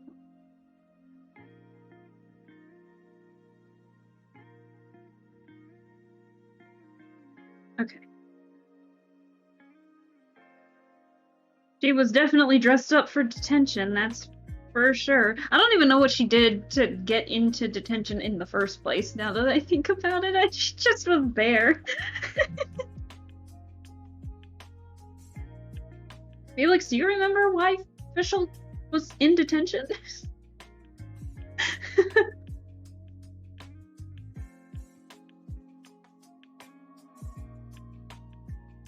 I don't like that.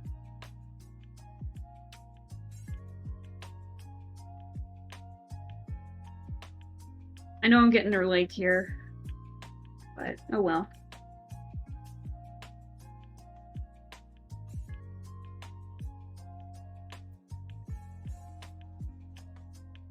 I've had dresses like this before. But why am I struggling now?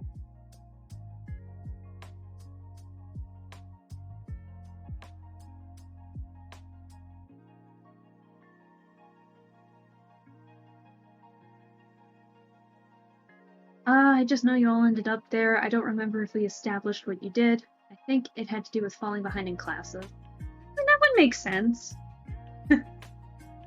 I mean, we found out the reasons for, like, other characters, but God knows I can't remember them off the top of my head. It's like your typical Breakfast Club cast, and that's fine with me. Darn it.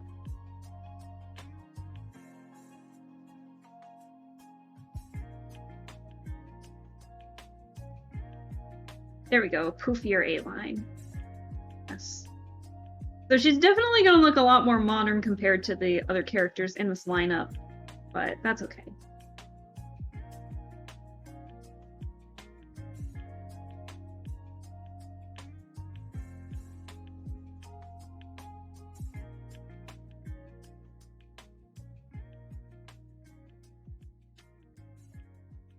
I don't know how exactly I want to design her heels.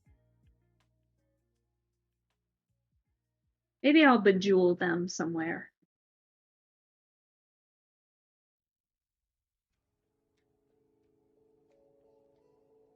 I don't know.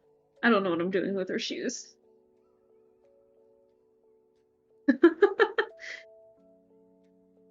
There, bedazzled heel. She looks like she's ready for homecoming, not detention.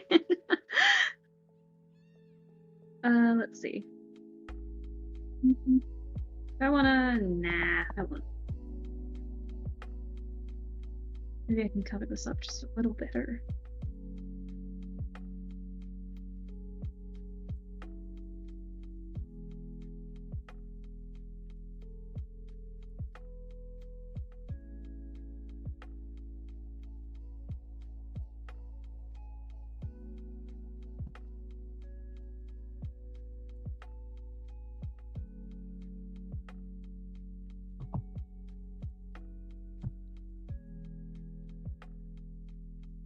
Don't know how I want to do this. But this is kind of the general idea of what I was thinking of what she had. Oh.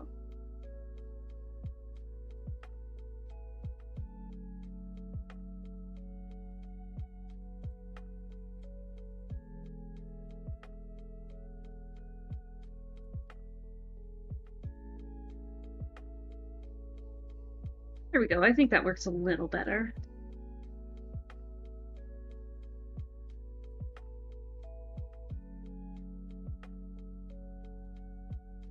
Alright, so then let's finally get her other hand here. Oh, and then Official is also a high elf who actually follows more of the tannish color palette. She mainly consists of golds and yellows, and some oranges in there. So she's definitely got a warmer color palette compared to Jareth.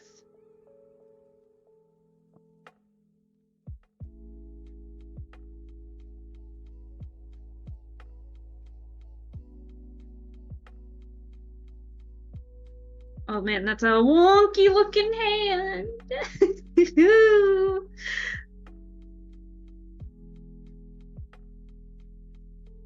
Let's see.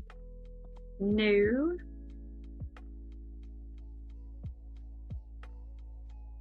Maybe I made the hand too long. Let's see. Hands are hard. They are hard. I've been getting better at drawing hands, but I think I'm following too much on the reference here.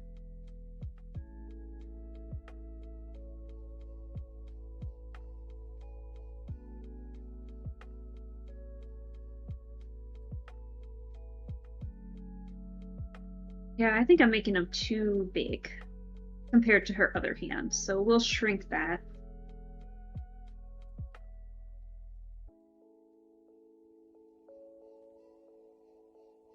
Give me a second while I try to figure out the hand silhouette here.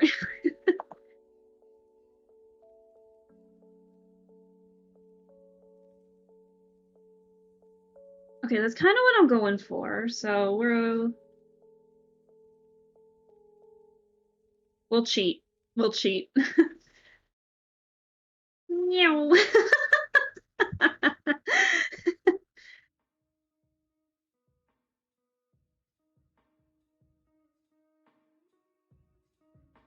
Much better. Now she's got tiny hands, but we can fix that eventually.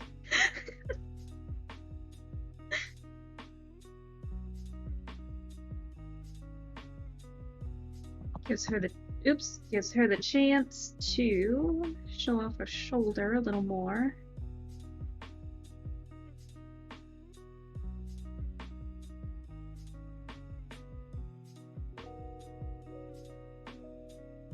Actually, how does she look compared to her other arms? Make that just a little bit. There we go, that matches a little better. Alright.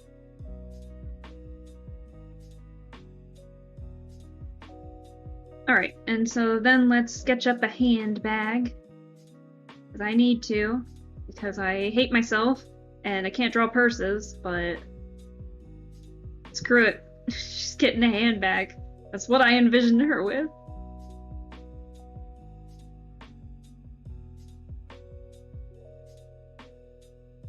It's gonna be one of those dinky, probably handbags too, if I'm being honest. Let's see. If I wanted ankle. Give me a sec while I try to get the basic shape of the handbag that I want it to have.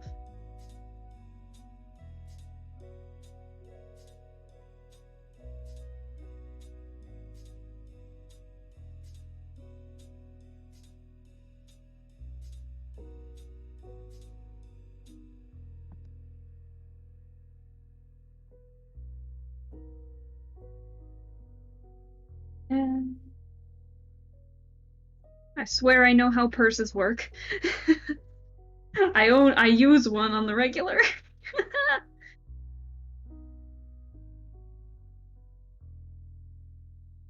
It's like it's like the equivalent to a Gucci bag. It's like super small, but it's super expensive because of the label. So, oh, almost dropped my mouse. Not the mouse, almost dropped my pen there. But yeah, that's it. And I'm gonna adjust her fingers just a tad.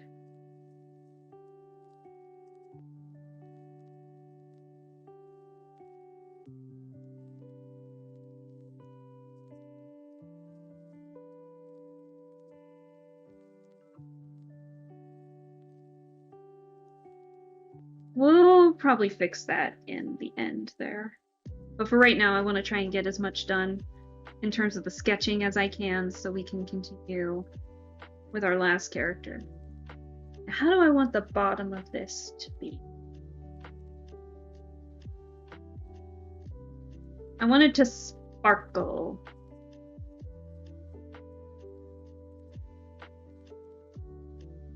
Just the lower half, though.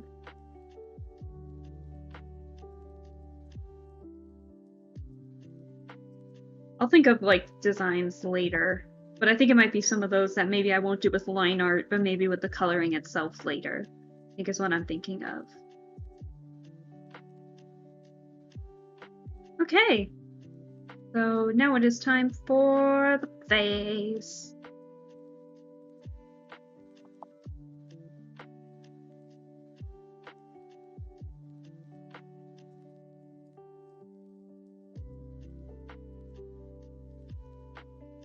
And she's another... Actually, I'm gonna give her smaller ears this time around.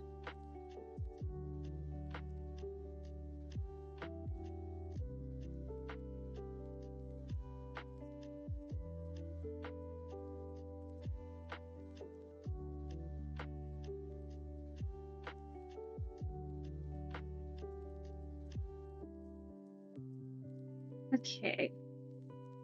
Basic head shape. Now let's get to the eye. Doing that on the wrong layer.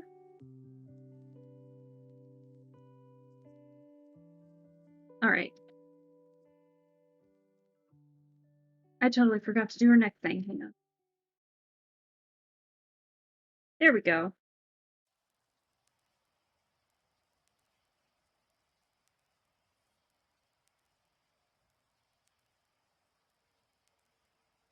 Ooh, very rough sketch, but that's all good. Sorry, give me one more sec to do a water break here.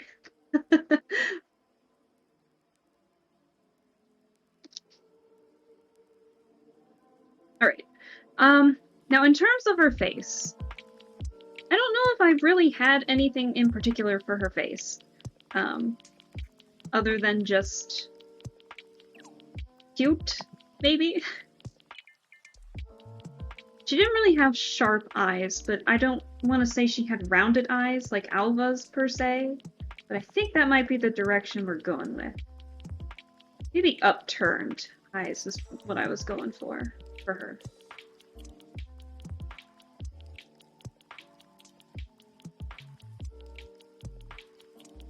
Again, this is just like a rough thing, so we'll figure out what the heck we're doing later, but... Now it's just the sketching before we do the line art itself.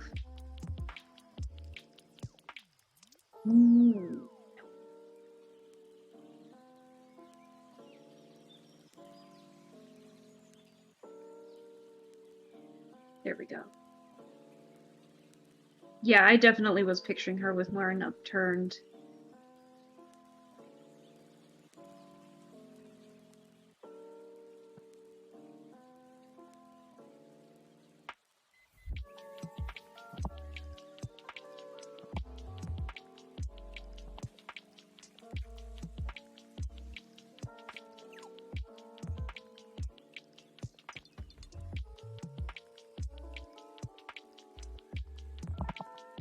I don't know what I'm doing.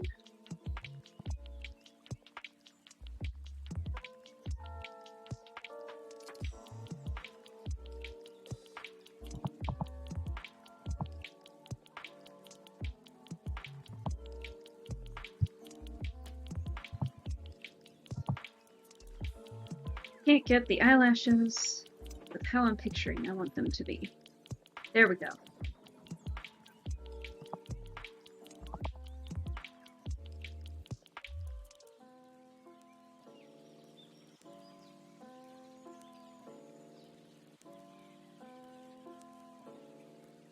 Actually gonna move this side just a little closer.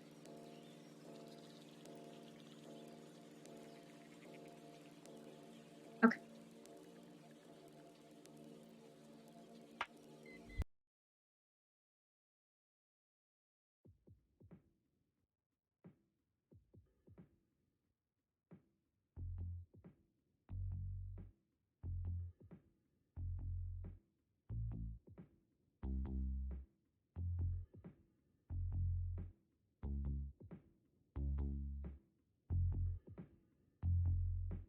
I want to give her cute eyebrows.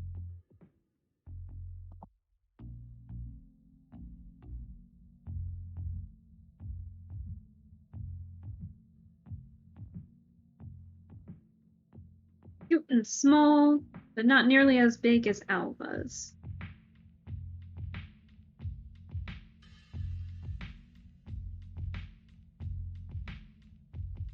You know what I severely underestimated when I was first getting into drawing was like the power of eyebrows. I know that's like the weirdest thing to say, but I used to just always make those pencil thin eyebrows, and that was all she wrote. But now I've started to gain like a big appreciation for eyebrows of every shape and size.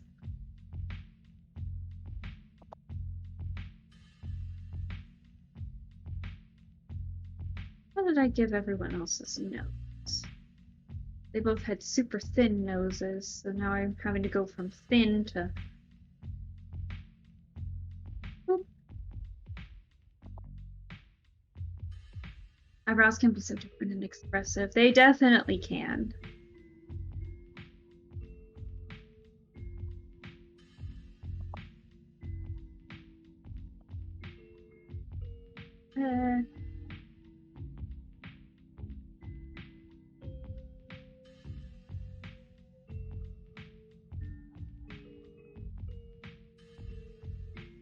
Trying to figure out where the mouth has to go. Yeah, what I do well in eyebrows, I lack with everything else. I lack with the mouth.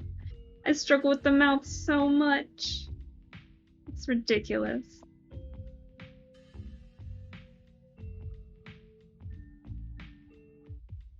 Yeah.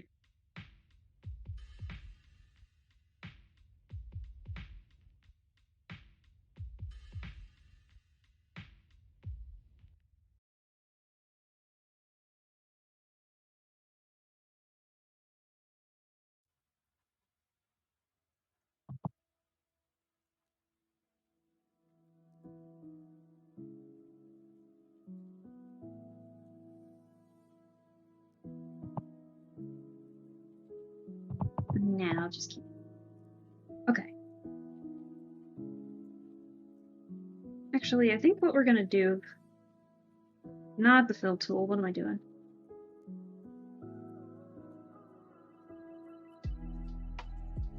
Gonna adjust it just a tad.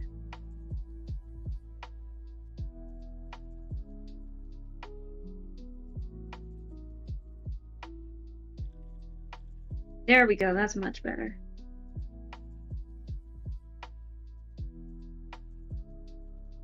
Okay. Now for her hair. What did I have for her hair? It's been a while. I haven't even like drawn this character once. So how did I want to do her hair? I know I wanted like an upturned ponytail, like a high up ponytail, but I don't know about the bangs. We're gonna experiment. Let's see.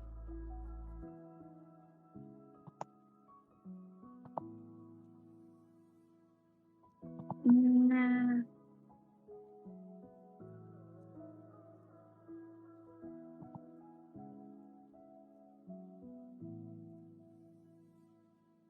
Maybe something simple, so like her ponytail can really stand out. Maybe like some... I always liked these little hair flicks. I always like these.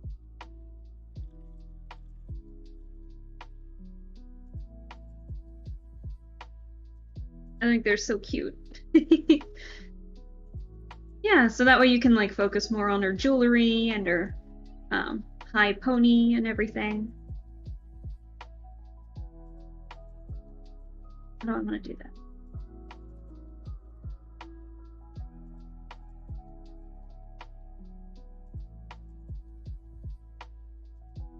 I've always pictured it being just a tad rounder.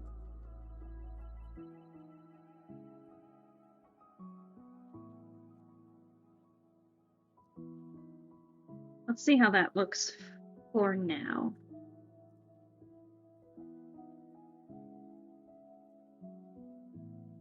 Where did I want the ponytail to be, though?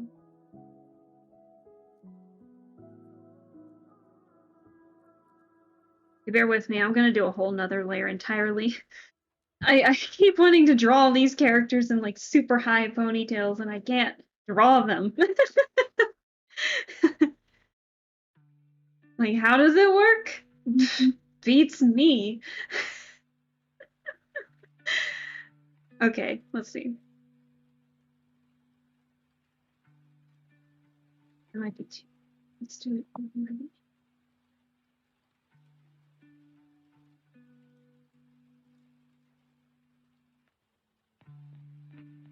How do hair go? My problem all the time.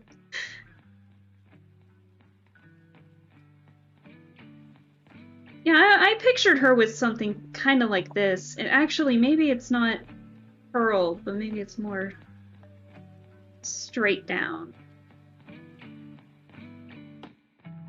Almost feels like I'm drawing like Blossom with elf ears for some reason from the Powerpuff Girls.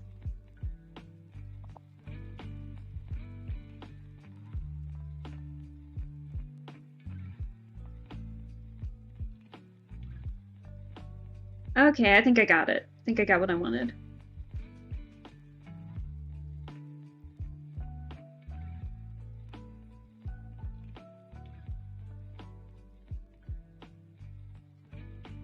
Alright, and now let's remember what layer her arms are on. Mind you, this is all for just a sketch. Still need to actually do the line art itself. But we'll get there. This is just drawing out the ideas for the characters I haven't really drawn yet. I just realized them. Oh, what am I doing? I don't even know anymore.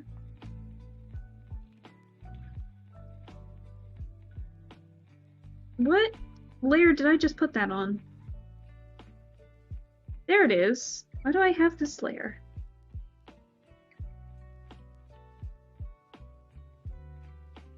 There we go. There we go, that's what I wanted to do. I don't know what I was doing the last time.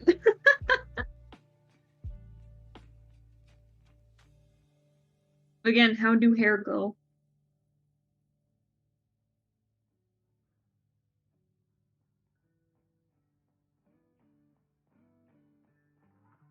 Okay, so that was... I need the jewelry. I need the jewelry. Maybe that's what that layer was for.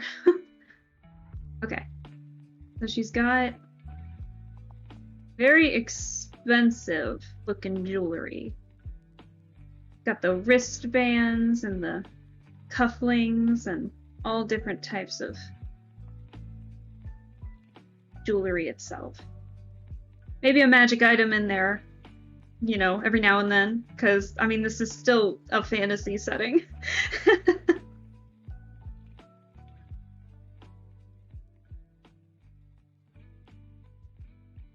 Maybe it could be like one of those wraparound bands.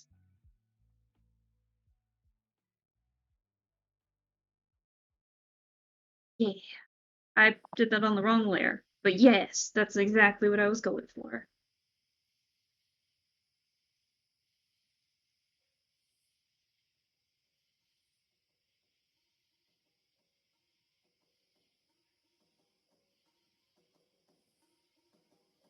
And she's gonna have plenty of earrings.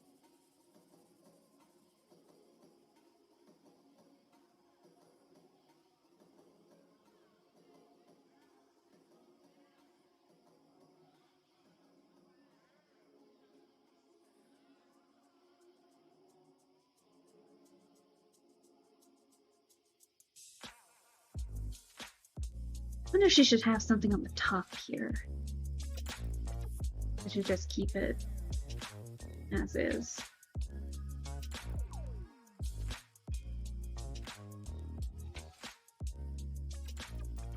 Let me see. Oh, I got an idea. We could give her like this cute little hair clip. I don't know what I'm thinking of giving her, but definitely even a hair clip. Oh, shoot, that's I wanted to give her a tiara. That's right. I was like, I know she's missing something in her hair, but what is it? That was the only defining feature she had was her tiara.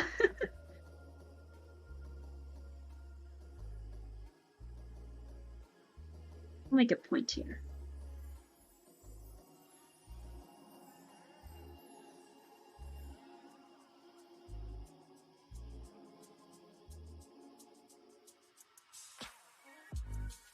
Where are her bang? There we are.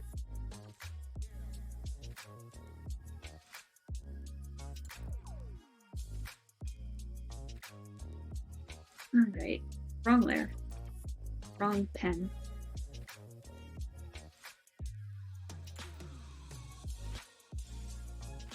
Okay, so definitely laced with jewelry and all that jazz. I think what I'm gonna do is that for her shoes, we are gonna do the straps here. Like those giant... There we go. That's what was missing. Again, I'm kind of making up Fischl as I go along. Because like I said, I never really drew her for our campaign. So I'm kind of guessing with this. Alright. So I think we're good with her.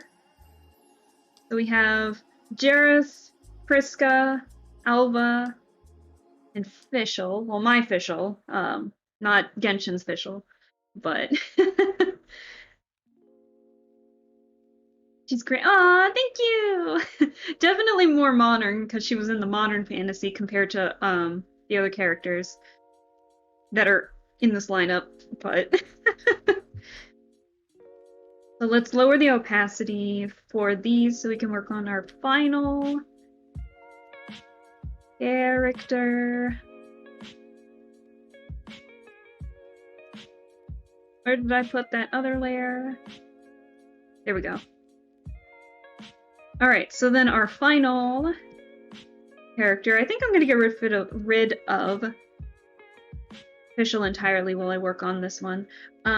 This one is from another one-shot, and their name is Sinball. And they're a changeling who wants to create as much chaos as possible by directly starting it and then hiding away, changing back, and watching all the chaos unfold from the sidelines. That was their whole thing, their whole shtick. And I didn't get to do any of it in the one shot because I wanted to be a chaotic character for once. And everyone else in the campaign was just like, oh yes, the one shot. Now it is time to be the actual craziest character I can be. And somehow my character, even with their motif, ended up being the most rational. It was a mess. I was a little disappointed, so I would really love to be Sinball in another campaign at some point. They are extremely sassy and extremely kind of mean, but you know, if you get on their good side, they're you know, they have your life. But and then as a changeling, they change into basically whoever they want, based on what the scenario asks for. So I actually have drawn Sinball before, so I actually am looking at a reference on my phone of what Sinball looked like. They always have in poses. I always picture them with like one arm or one hand behind their back, or head, sorry, on the back of their head. So, and then for this,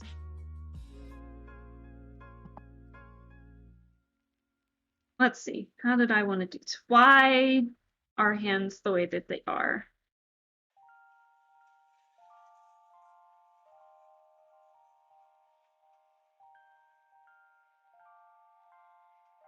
Yeah, it was something. Hey, maybe another one shot could pop up since people are busy. Hey, I hope so too. I would love to have the chance to be Sinball again at some point. And I know I'm really fucking up this hand, but I've never really actually it's gonna be the weirdest thing to say. I've never actually drawn like a middle finger before, and I just realized I put it on the wrong side of the hand. There we go. But maybe this is like a spite thing for how everything went during that one shot. But it was a mess. It was a pain, but I still love everyone in that campaign. But man, it's like, I hope everyone just, you know, eventually plays a character that they've never really tried before. I always try my best to make characters that I've never tried before, so I can get a feel for how everything works in the end. Like, I can get a feel for how all different types of classes and races and specialties work, so that's why I try to make every character as different as possible. And it's always fun to try and be someone different. Play your hand at just, you know, something new. And I always love making an array of characters. So getting the opportunity to do that in various campaigns has always been a help. So I'm gonna make them just a little thinner, and of course, let's see.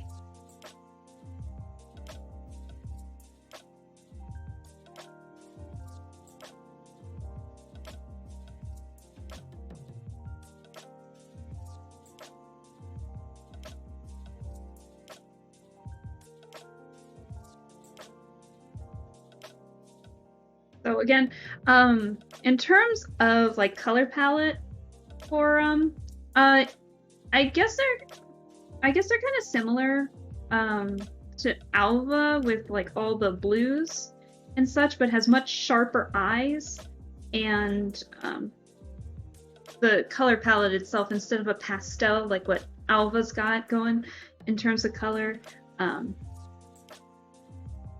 theirs is darker, I want to say. So much darker blues and such is what I'm trying to get at. Like, I wouldn't say necessarily navy, but definitely like a darker blue. And then like jet black hair, gray skin, overall a very neutral palette when they're just in their regular form. As a changeling, you know, you can do anything you want in terms of physical looks. I don't know why I'm drawing the legs. They're going to be covered with pants.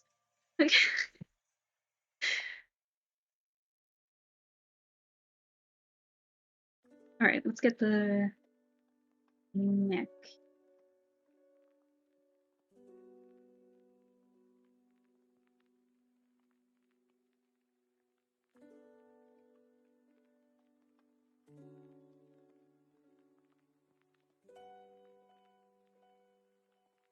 And then the shirt, about down to there, a bit ruffled.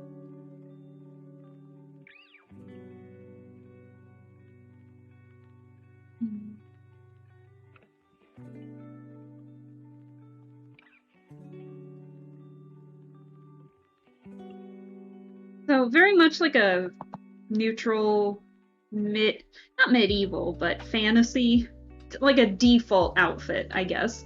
For if you've ever played like any kind of fantasy RPG, you know exactly what I'm talking about when I say that. But but that's kind of what I'm picturing. Oops, in terms of what am I doing? In terms of design. Don't know how that happened.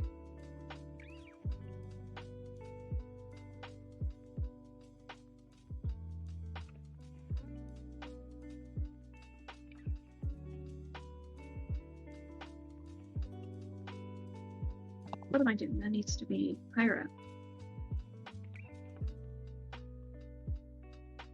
There we go.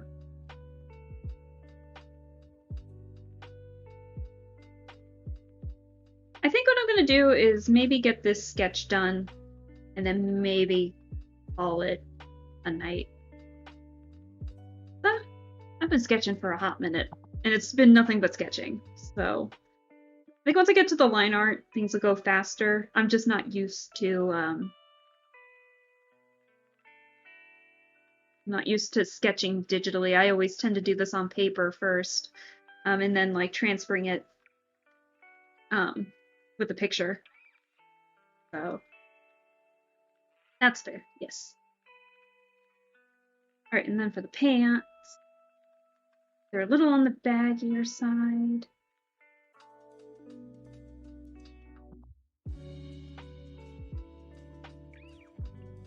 Like, not parachute pants. No, definitely not that, but just pants in general. Baggy pants.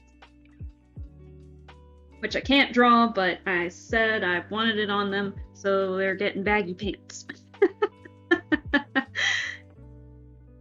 Maybe I can do what I kind of did with Alva and cuff them here instead of having them overhang off the shoes.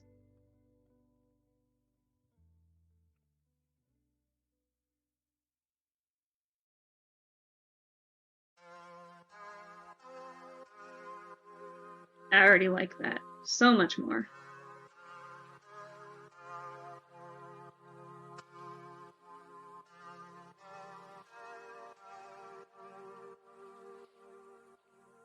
Let's get the basic shape and then I can add the wrinkles in just a second. You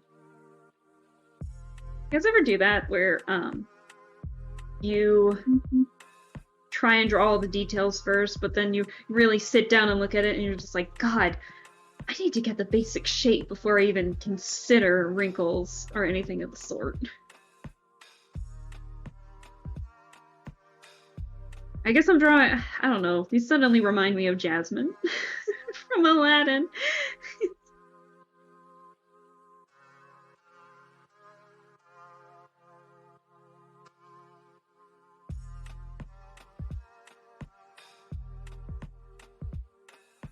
Keep accidentally right-clicking on my pen.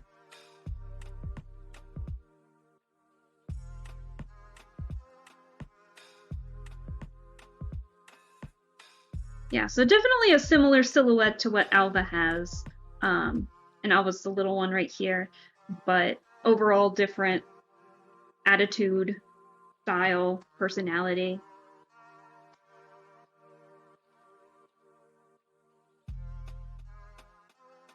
I'm doing something wrong with this.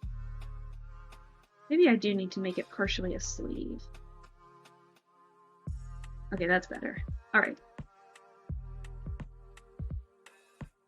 And then I guess personality-wise, maybe I'm still thinking of like Scaramouche from Genshin Impact or something, because I feel like they would have very similar personalities to one another. It doesn't help that the Genshin update's coming up in the next couple of days. So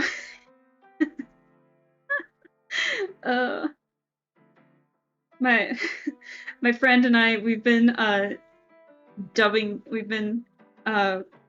calling Scaramouche Scarinara because of the Aranara quest and everything. And there's this one Aranara that looks like it has the exact same hat as Scaramouche, and so we've just been calling him Scarinara, and it's been perfect. It's been a lot of fun.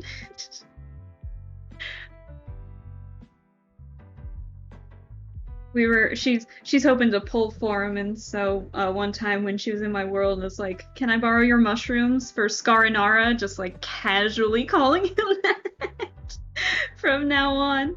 So.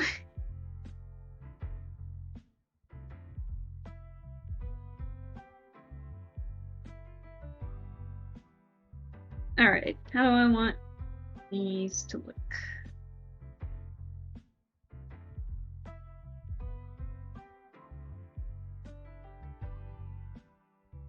I don't like that.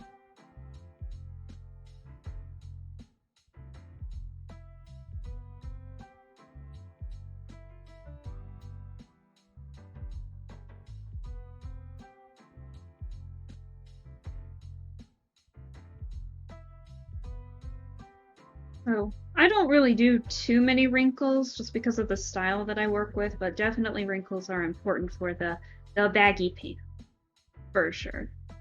I just don't know what I'm doing half the time with baggy wrinkles.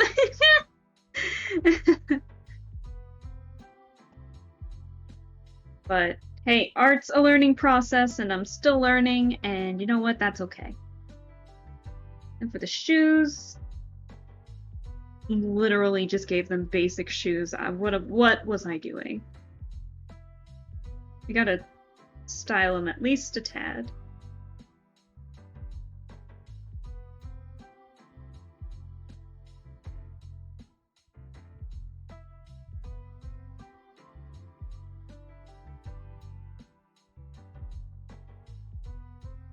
Okay. And then shoe designs. Let's see. What have I not done? Basically just anything other than a line. But I don't know what to do. I don't want to give him modern looking shoes either. That's what I'm worried about. Really other shoe and see how it goes.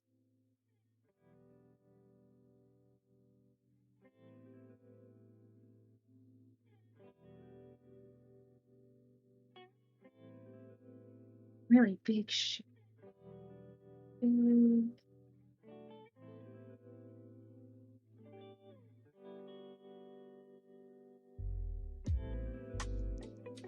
gonna shorten the length of his foot in this one. Maybe not.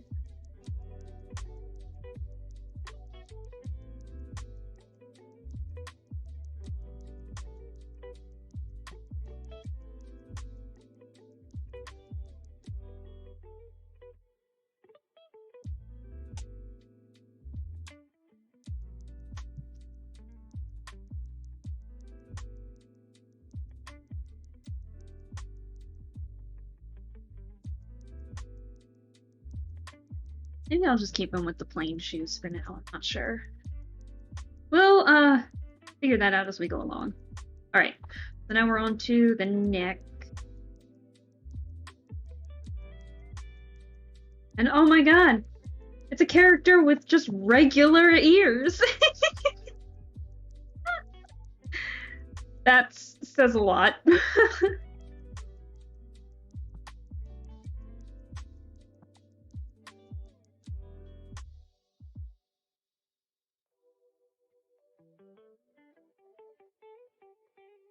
am I doing?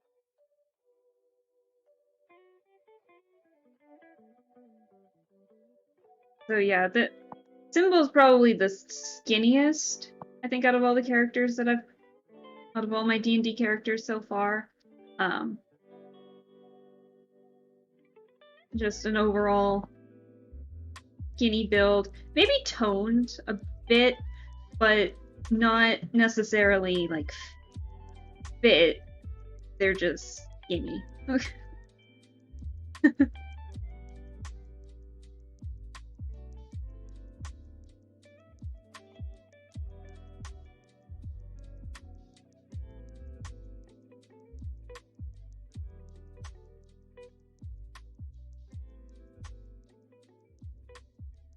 Give them just a little bit of jewelry, and the only reason like the hand is looking like this is because it's probably gonna be hiding behind some hair. So let's see.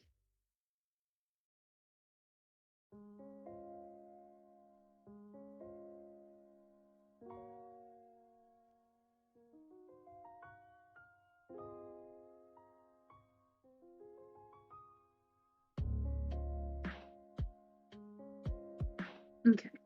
And I'll fix that up as I get the hair going and everything. Let's see. So Symbol definitely, I think, out of all the characters, has the thinnest eyes.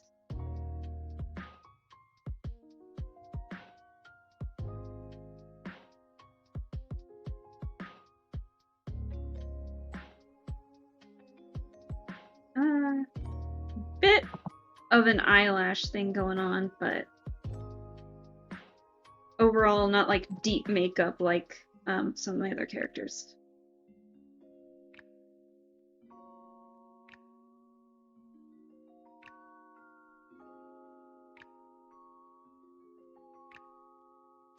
And then they also have a super thin nose. So I guess I like thin noses. I need to branch out with that a little more.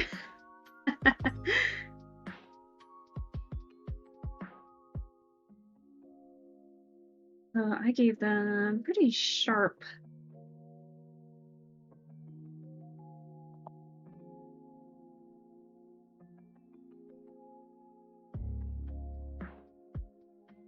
I don't know why I'm spending so much time on this. This is a sketch. Ugh. Okay.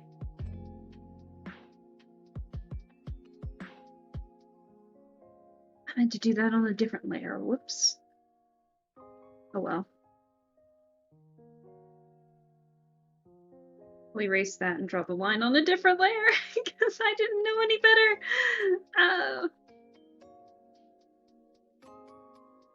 The struggle of an artist. Drawing on the wrong layer. I gotta disappear for the night. Rips, I'll see you around. Love seeing your sketches. Oh, thank you. Thank you. I appreciate that. Maybe next time we'll actually do some line art and have a time with it. So, but thank you for staying as long as you did, and I hope that you have a good night. And we will see you next stream, maybe. Whether it's going to be more Paradise Killer or sketching, who knows? I don't. But have a good night. I guess I don't really need this, but I do need it to align the nose.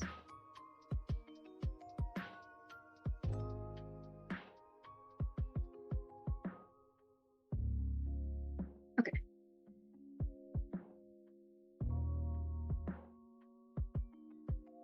They're definitely sharper features for Symbol. Even the eyes are a little more pointed than some of my other characters.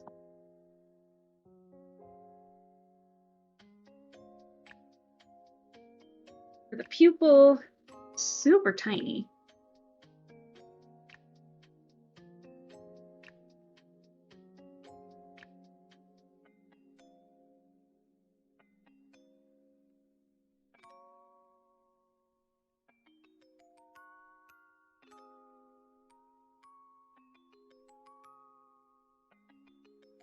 Yeah, I kind of like that, not gonna lie. Actually, let's see. Let's experiment real quick.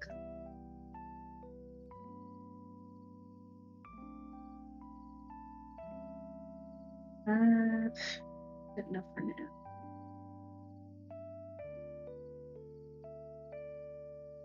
Alright, so then let's get the eyebrows.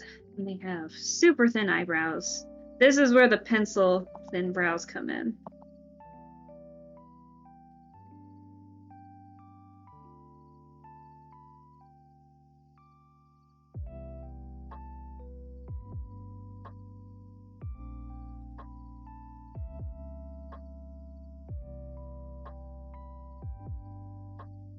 Not thin enough.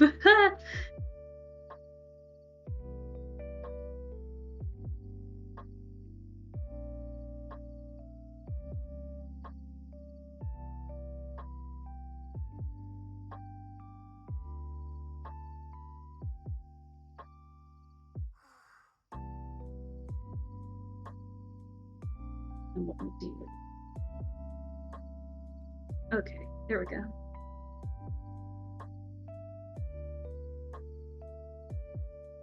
And you know what? We're actually going to lower them just a tad.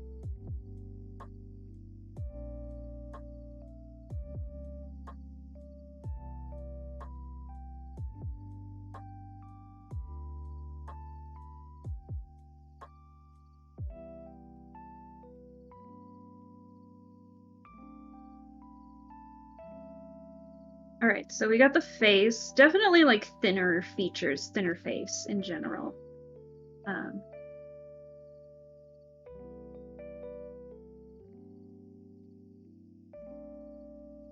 Okay, so we got that. Now it's time for the hair. So kind of like what I had for my official for the Breakfast Club campaign. Thin Wall has a high pony. That's all what I pictured them to have. So let's see if I can make another high pony. So.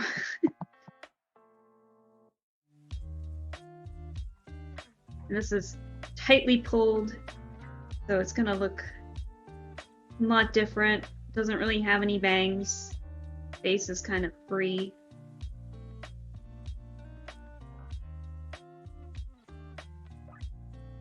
Big forehead.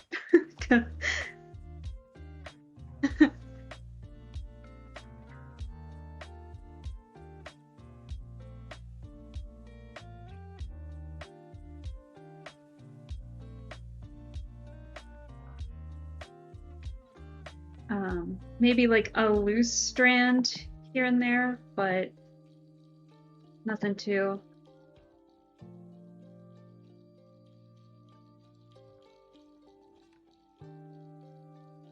Yeah, nothing fancy like what I made for officials.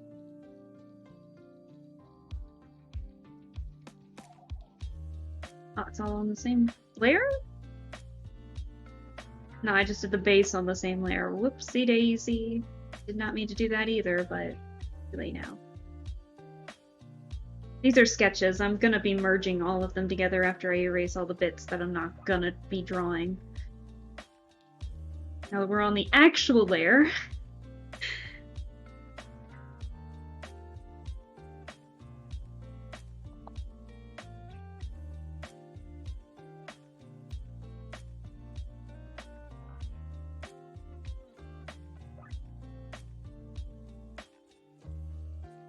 So theirs is a little more curved compared to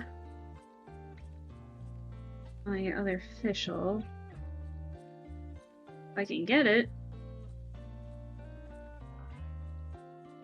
I'm just a little bit thinner.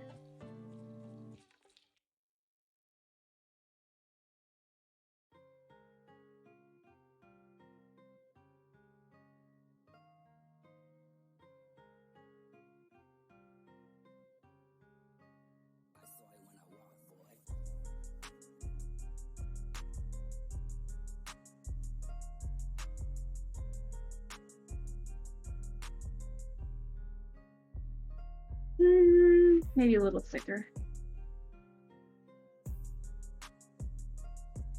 And can we get it? No, we cannot. Maybe if I make the ponytail longer. I think the ponytail, like, at least went down to...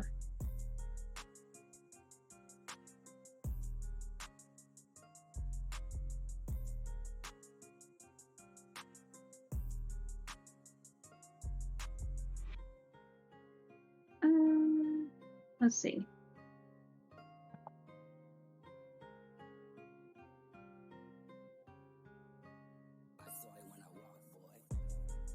Yeah, something along those lines is what I was thinking of Simple to have. So, I think we got it. I think we got it.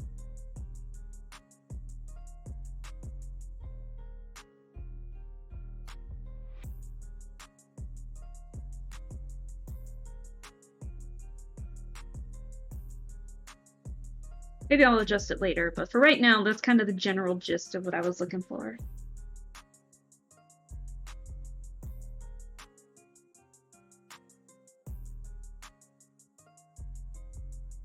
Okay, so these are that's the general gist of kind of how I wanted every character to look. Where did Fischl go?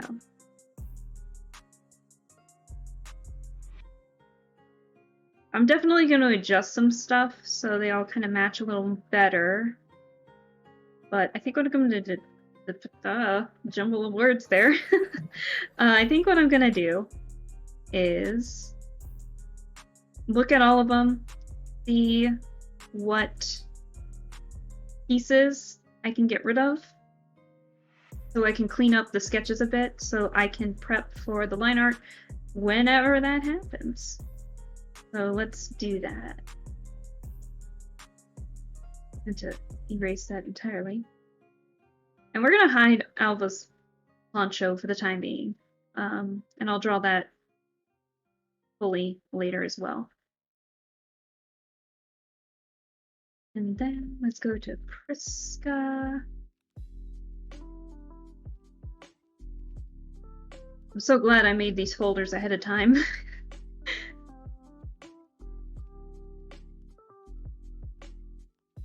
Jareth. And then I'll add more details to his robe as well. I didn't know how long it was going to take to get all these sketches done. But now that it seems like I have the sketches themselves done, I can clean up a lot better and figure out what I can and can't get rid of. So let's start with Jareth and we'll hide everybody else.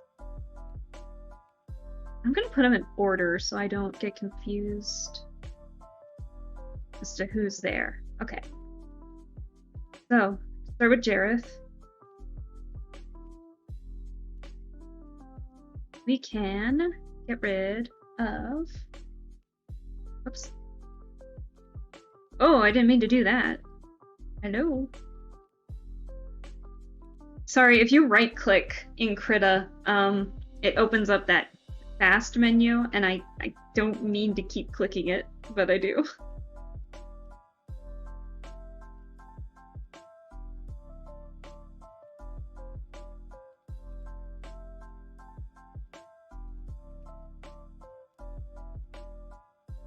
It's getting rid of the ear. We don't want that.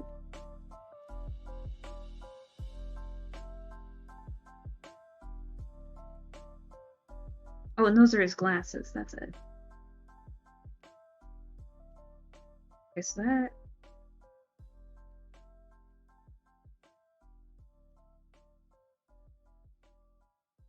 Hair.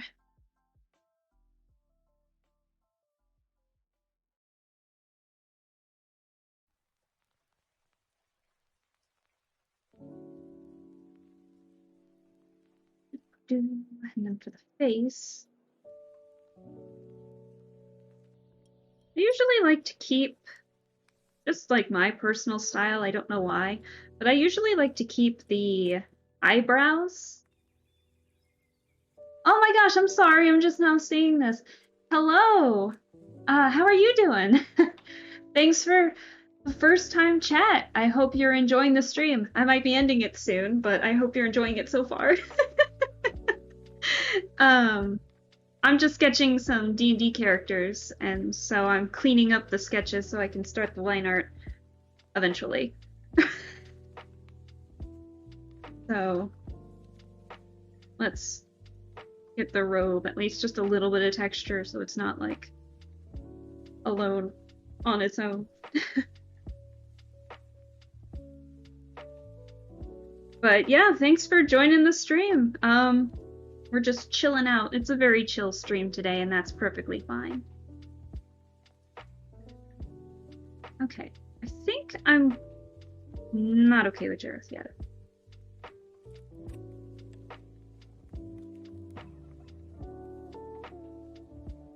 Alright, and I wanted it so the feet are over top the staff.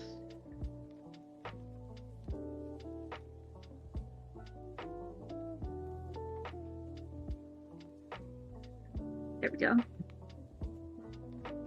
And then I'll fix his hands in the final sketch, because I know it is backwards. Oh well. Alright, so that's Jareth's sketch cleaned up. A very sad guy, but that's okay. Alright, so let me merge the sketches, so doing the line art and the coloring will be a lot easier down the line. Now we're on to Priska. See what we can get rid of.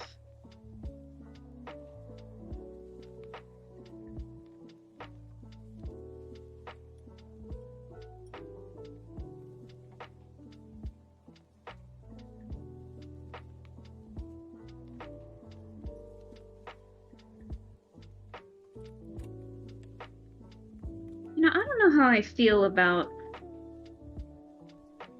the hair on this side being over Priska. I think I might change that. Where did I have her face on? There. Yeah, I think I might go with that instead. Hugging her face, I think, encloses it a little too much.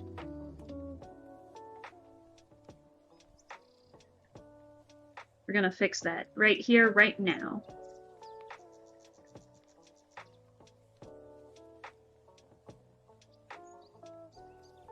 Okay, that's much better. I like that so much more.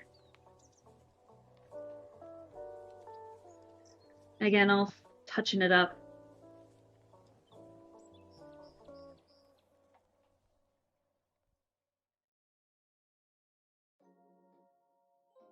After.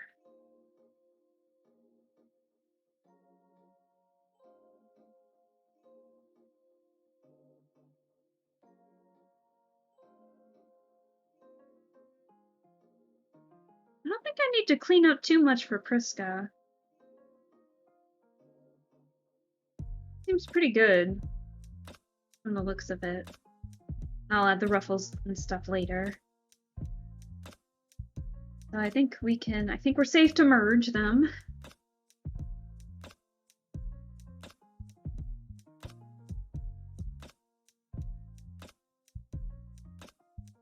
Let me double check there. Okay. So now it is Alva's turn. And we'll hide the poncho for the time being. Get that face thing away first.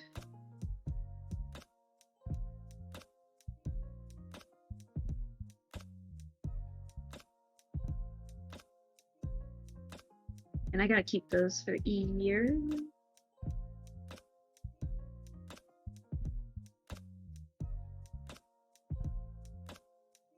Alright, and then for the face.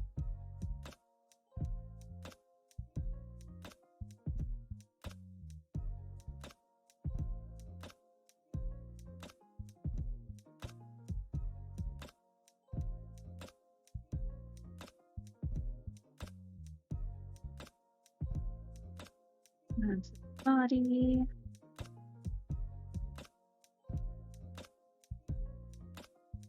Yeah, Alba's extremely simple. This is a lot better than some of the other characters. And then the poncho again will stay for later too, but I think we're good there. Doesn't look like we need to adjust anything for that.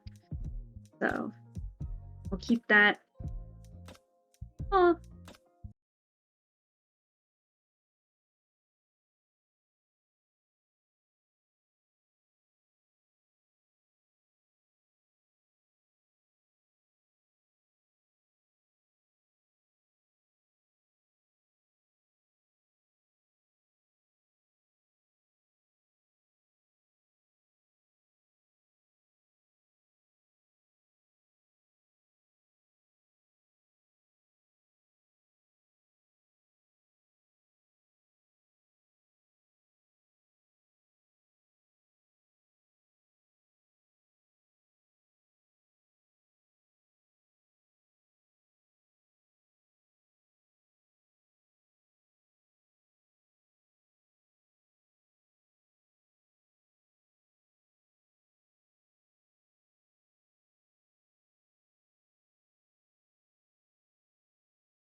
color references ready. So you can kind of get a glimpse as to what everyone kind of looks like in terms of like skin tone and maybe some outfit, maybe shoes, depending. So you can kind of get a feel for their color palettes, and I'll add some more patterns and stuff once I get to the line art and the coloring. So yeah, that's kind of the gist of what everyone's got.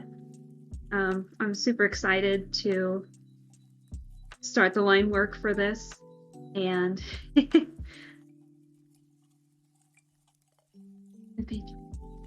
oh, thank you, Long. I appreciate it. Thanks for staying as long as you guys did. I think what I'm gonna do here, I know I'm still looking down. Give me a second to. Okay, so I'm back to normal. Well, kind of. There's still something going on with my face, but it might be because of my glasses. So um yeah, I think we're good. So now you can see me like freak out with the eyes. So wow, they're really freaking out. I actually don't know why it's doing that. But yeah. So I think I can get to everything here. I think that's it. So the next time I do an art stream, we'll definitely be doing like line art and coloring, maybe, and then maybe my weird attempt at shading. But but let's switch back to the model here, and I'll figure out what's going on with my model next time. I don't know why I'm perpetually like looking downward, looking sad. I'm having to tilt my head up so I still look normal-ish. So I'm not sure what's going on there. I'll fix that. But yeah, that is it for me tonight. So thanks for sticking with me while I kind of talk about all the characters that I have, and I hope that you all have a lovely night. Thanks for the stream. Hey, thanks for staying. I very much appreciate it. So have a good night and bye-bye.